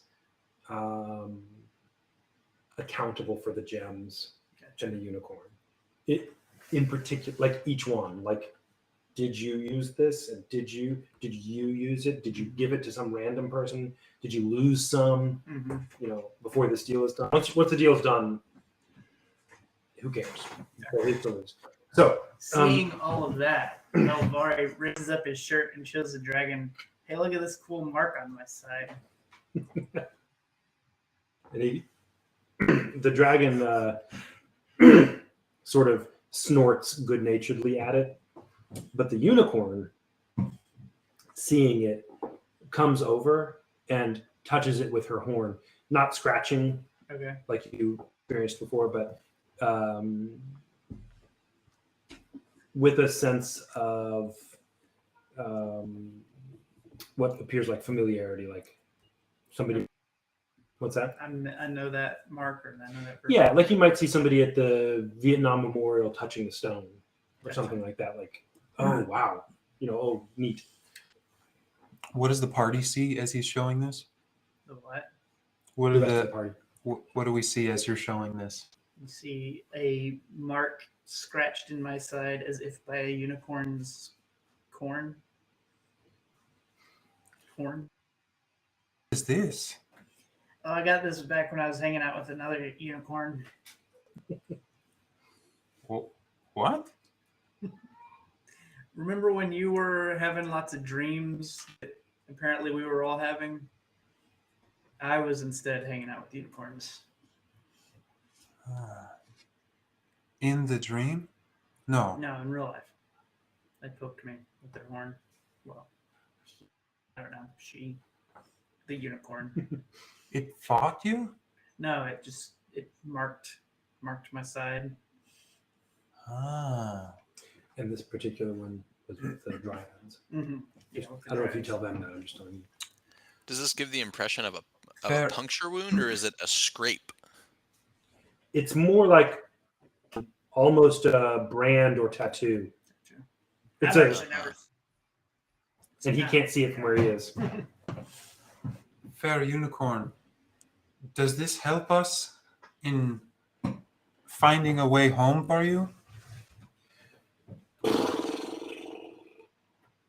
And not much more than that, but the dragon translates some and says, Well, I have comprehend languages right now. So. oh, okay. How long does that last?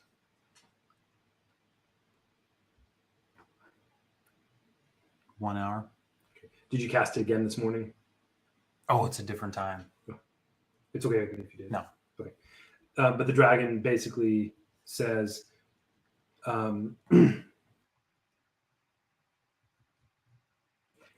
She is not seeking her home. She is seeking her others. Oh. Like a herd? So Belvari, they were in Simdaron's domain. How many did you see? Swarm? Near the Dryads? Near the basket city. and Maybe we can ask Gary. and you will remember seeing one, a bright white light in the false night, shining in the distance, and then being quenched. Running through the forest, shining in the distance, being quenched. The I wonder if they survived the long night. horse makes some various, tapping of the hoof and shaking and, doing various kinds of twitchy things. And Dragon says, Many of her kind have been by the whole. Is the hole in Simdaron's domain? It is just beyond the lake. The lair. he corrects himself. Oh, we are close. That is growing? It is near for me, but far for you. Ah. Well, thank you. Do you have anything you can say to help us find, and he looks at the unicorn, her? At both of them to see if that's right or not. To find her others? And he says two things about this. One is,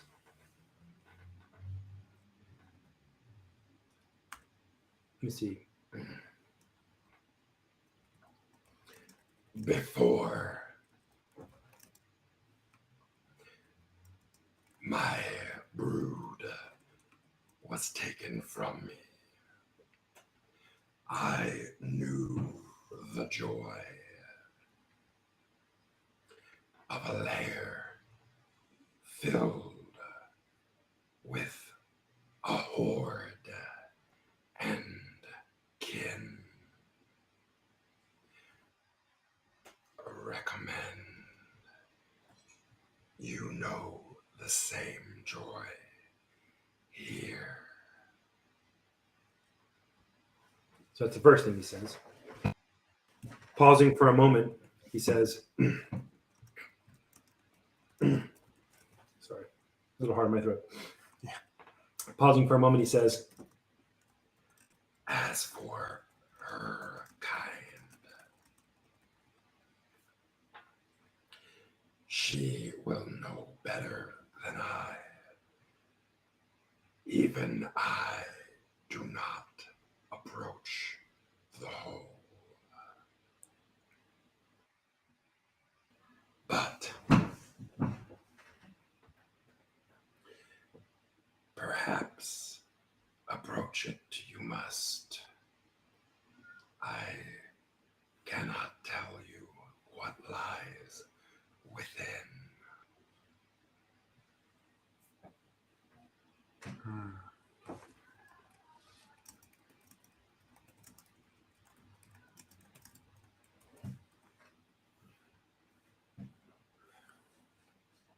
Well, a life has had to be used. The unicorn, hearing that, does that thing horses do where they kind of quiver and shake their fur, like that, and emits a light, almost like a response, like you'd see somebody blushing, but without the sense of embarrassment or something. But it was like some kind of emotional response to that. And the dragon says, Indeed.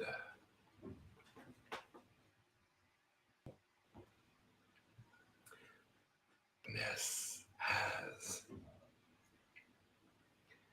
overcome the light. But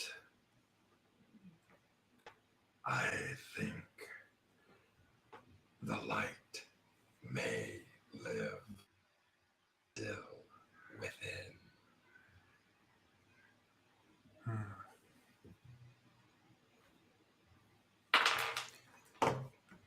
sorry, real quickly, and I'll do that. Hold on.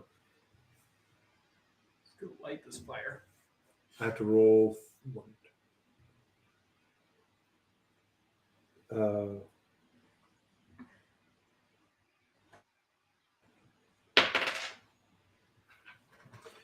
Yoshka,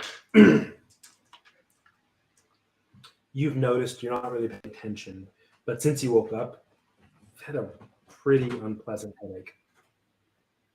Just a kind of like upper back of your head, kind of splitting, like stuff. It's not like crippling you, but it's it's distracting.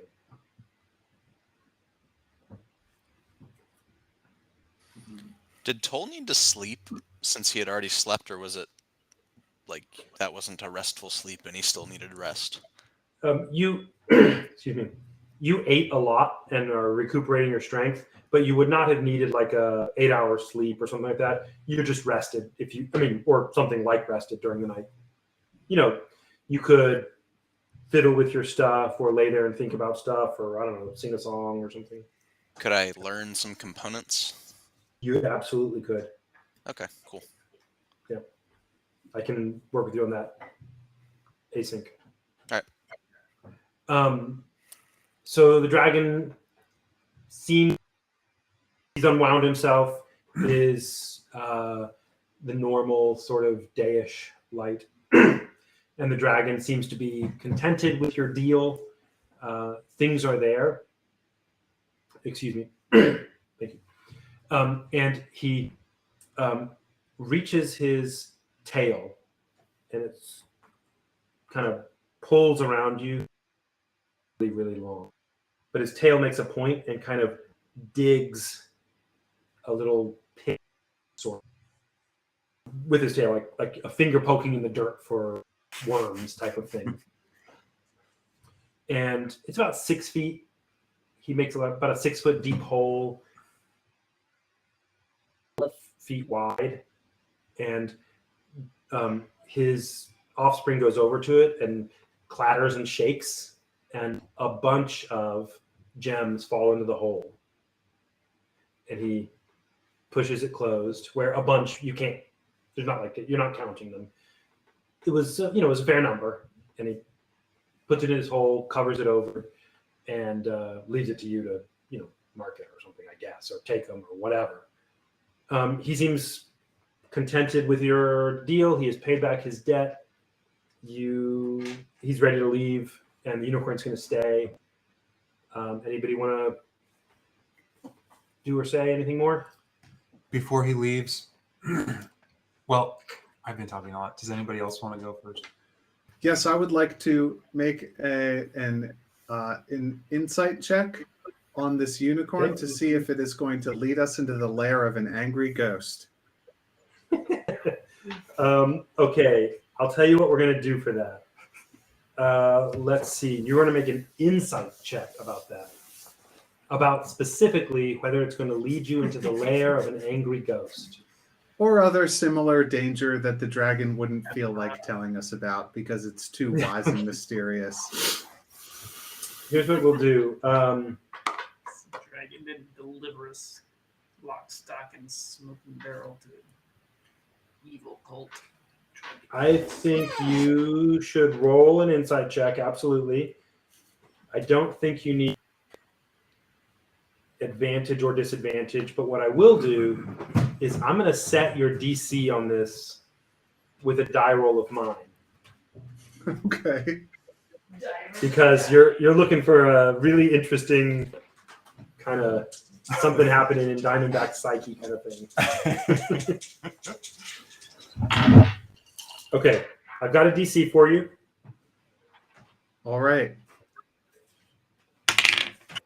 Oof. Wow. Okay. Natural 1. So 5 total.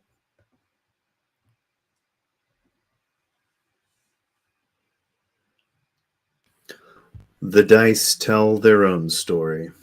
And the dice don't lice. Sir Robert's least favorite James Bond movie is Never Say Die. That's it. Because he wants you to always say. What'd you roll? Well, I Matt? guess I can't figure it out. Oh, I rolled a natural 1, which is a 5. Okay, and then roll again. Why?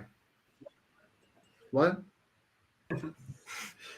This is the mechanism I use to tell me how severe your Oh, failure that's- is.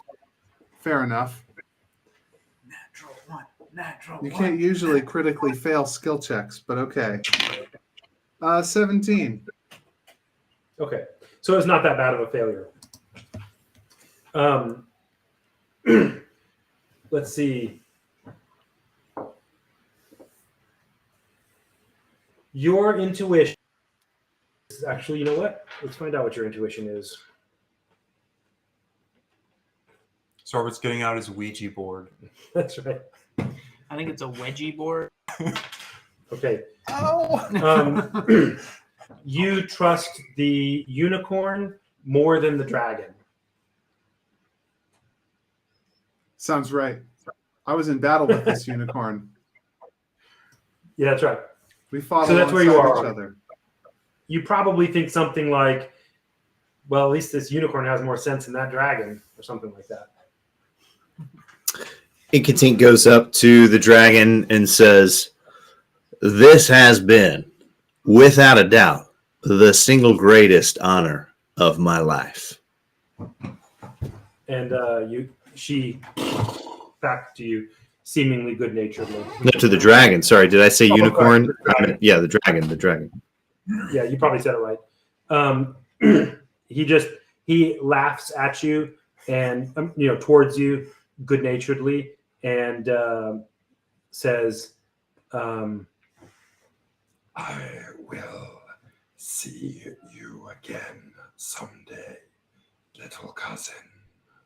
Oh, dang. He's going to make me roll another one of these things?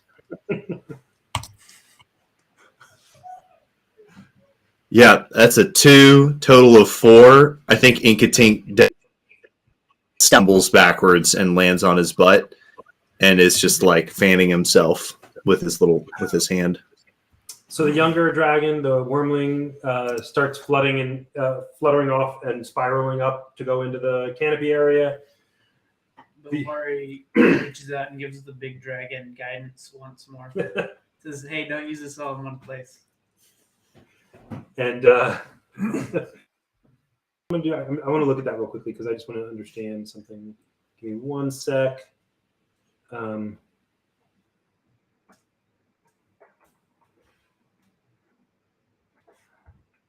There it is.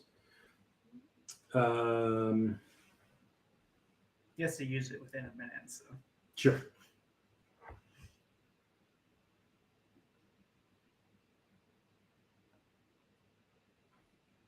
Okay. Yeah. So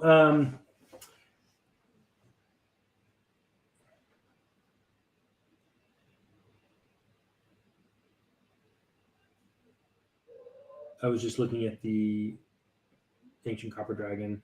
It didn't have the thing I was looking for, which is fine.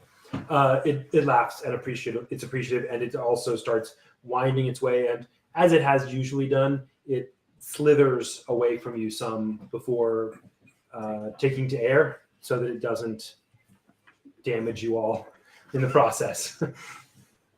thank you. A few moments later, Dragon and Broodling are nowhere to be seen. Inkatink is staring off where they have left with the kind of fixed wonder of observing, I don't know, Cape Beckinsale and the Empire State Building in one.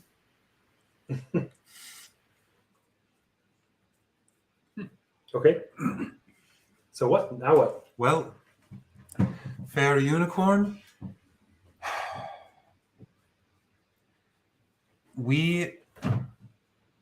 if we are to seek your people, my mind is that we would gain some strength first. And I'll just explain to the unicorn the thing about our tokens and say, I think that, and basically suggest that I think that it would enable us to not die and take the unicorn to where we're going if we do that first. And to do that, we need to go to old Garrett's house. She, in a way that indicates understanding, she seems to nod as though agreement and willing. Roscoe. Roscoe agrees too. That's right. I was thinking that same thing, actually. It's true. Come here, boy. What's the other guy's name? Tekel and Teco and Lambril. Okay. And Tekel and Lambril, you are of course welcome to come into this new lair we have found. I will, if you would rather stay here as you have, I will be looking for the runes that I hope will help us with your daughter. And Teco is basically, he says, I see no better chance for her than to explore in the lake, or what was the lake. So let's find what we can find. It looks to me like this Spaisogen was attached somehow or something to the white stone. Maybe they're some kind of answer. Yes. Roscoe. And I suppose after as we have breakfast and head out back up the hill,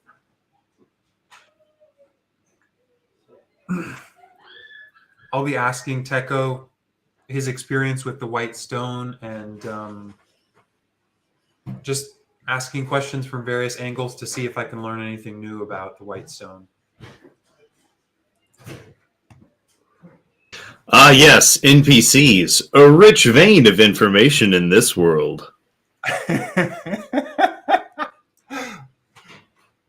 Hey Josh, how long does it take you to do one of those drawings? I did that one in about maybe 10-15 minutes. It's just a quick sketch. Oh wow. Maybe 15 minutes, yeah. If we're going somewhere, or go on, Yoshka. Sorry, go on, Jared. Oh, no, that's all. I was just chatting. Sorry. Yoshka, Diamondback is probably going to say something to you along the lines of, I feel that I was wise not to make any deal with this dragon. I'll try and help you with whatever sneaky mischief is caused by the rash deal that you made with it. Yoshka is going to look at him a little bit more respectfully than usual and say, "Thank you." I've got my eye on this unicorn in case it turns into an angry ghost. Okay. Did Diamondback get frightened by the ghost? Yes. Gotcha. That's why Belvari is feeling superior to all of y'all. You overcame your Diamondback fear, used the last of great. his very Either one- precious. Interestingly. Gotcha. Diamondback had very limited supplies of invisibility magics and used the very last one in his right? fear. Oh And now no longer can cast that spell. no. Well, I sort of see why you feel like the dragon might be sort of a little bit as bad as Garrett in your mind.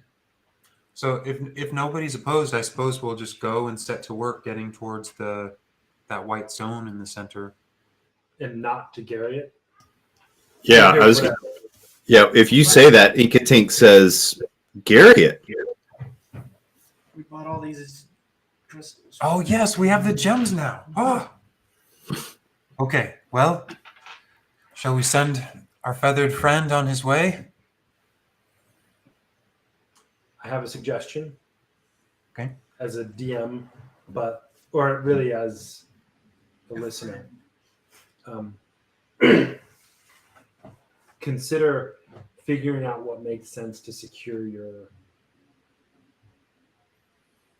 Inkatink has ideas about that involving meld stone or mold stone, shape stone, whatever.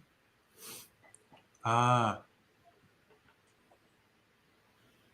What do you think we should do with all this treasure? I suppose we should take it into our lair.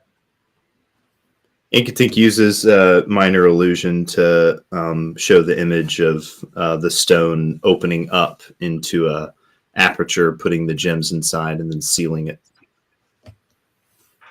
Ah, very good. Who would know?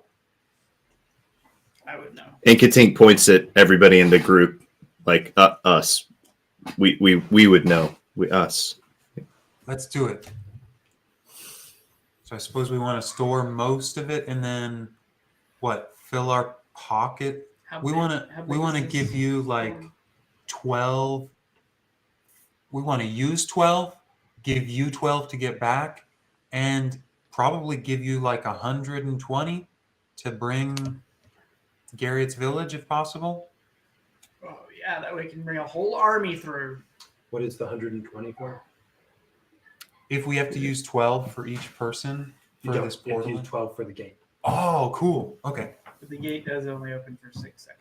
Well, let's bring at least like, I don't know, 50 or so. Just if anything goes wrong.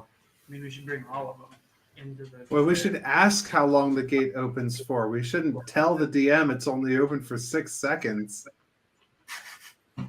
Yeah, we've observed one of these gates before. Do we have any kind of knowledge of that? Can we make an Arcana check, or is that just common knowledge?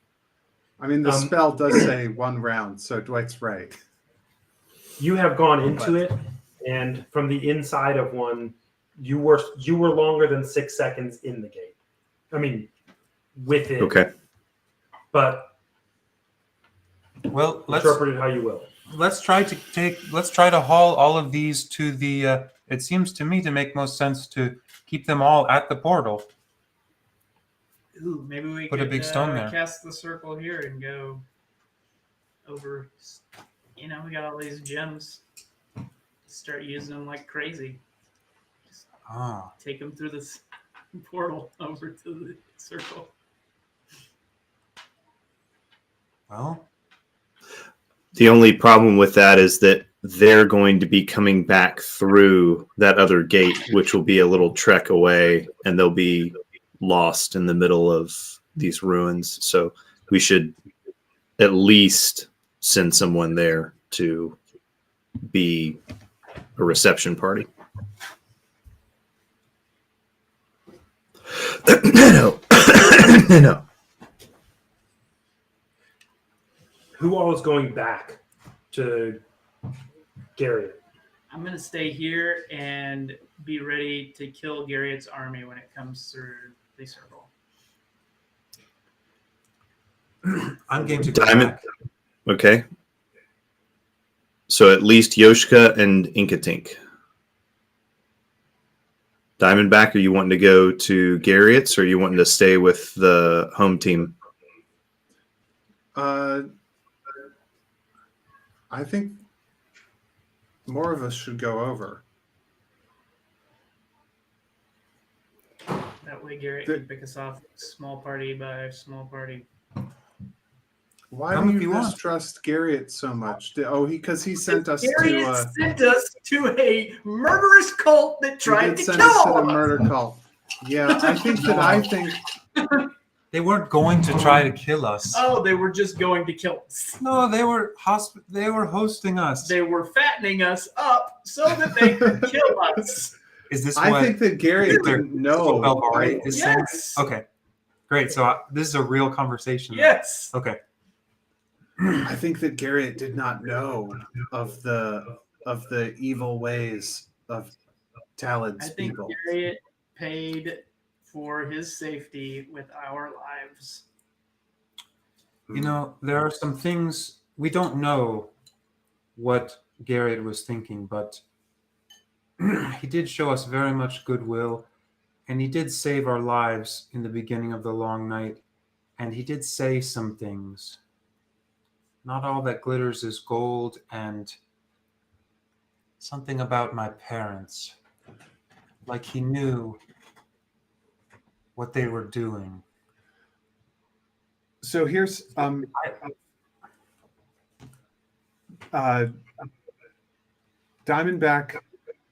I don't know how much Diamondback the player knows about this, but like Diamondback the character with a character sheet has the spell invisibility that he can cast, but he can't do it without his focus. So I don't know if Diamondback the character knows that he could go invisible, but DM,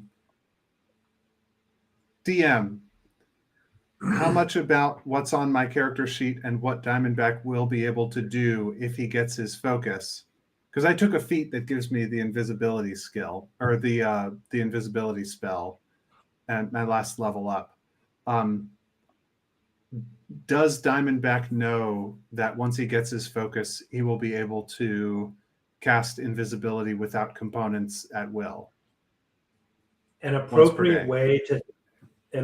way to think about the spells and abilities you start with when you get your focus. I say start with in quotes because it's several levels worth or whatever.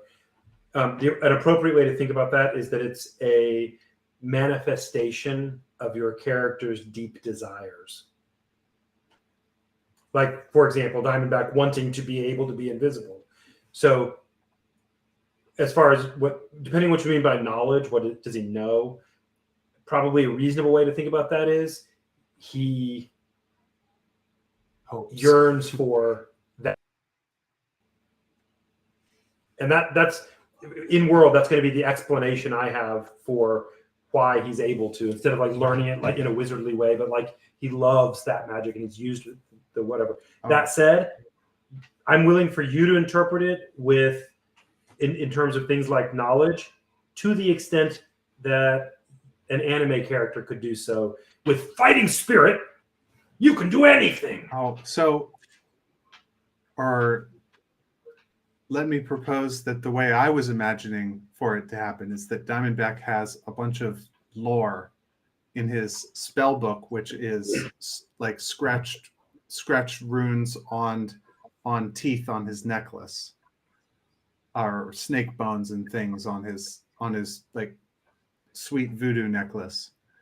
And that when he gets his focus, he will begin to be able to use those spells that he already has.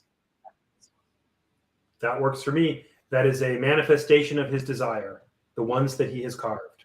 Okay, but because he's a wizard, not like a sorcerer. But Anyway, he doesn't have like an infinite list of spells, right? He has Right. the ones he has taken the trouble right. to And carve. actually, this feat is not one. This feat is something like a native ability. That it's not like a spell that he knows. Anyway, this is For all the a side ability in point. particular, it's a feat. But for other spells, he's. I'm done sorry some work. that I've sidetracked us for so long. I think that Diamondback says to Yoshka, I suspect that if I were able to get my focus, I would be a very good scout and would volunteer to be first through the portal to invisibly scout out the lay of the land on the other side, and then perhaps come back through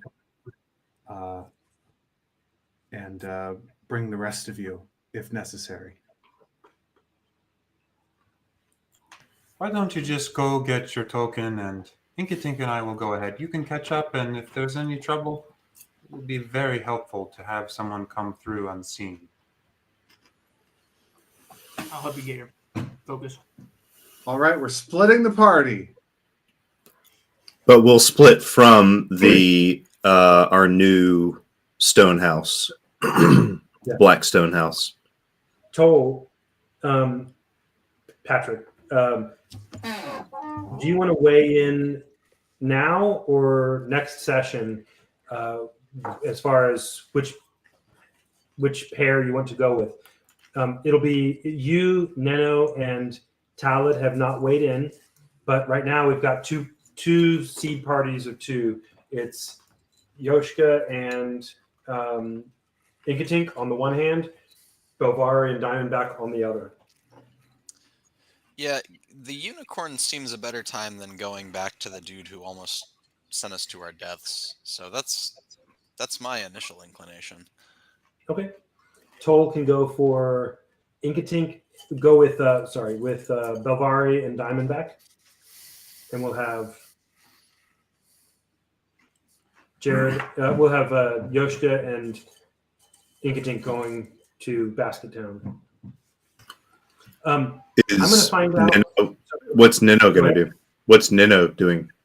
She's not here right now. She went home early because she's super tired. Oh. And Jacob also is a growing boy and was very tired today. So what I'm 6 feet tall behind me. That's right. He's really up there. He's almost my height. What I'm going to do is find out about Neno and Talid, and then starting next week, we will do every other week until the party rejoins. You mean we'll do every week, but only the people on that episode. Does that work? Yeah. Sure. That's and rejoin. Sorry, go ahead. Sorry, you've proposed something and now my wheels are spinning. Part of me wants to backtrack that and throw Garriott and his party to the wolves rather than split the party. Everyone is coming to Belvari's side. So, yeah. It could be just an episode or two.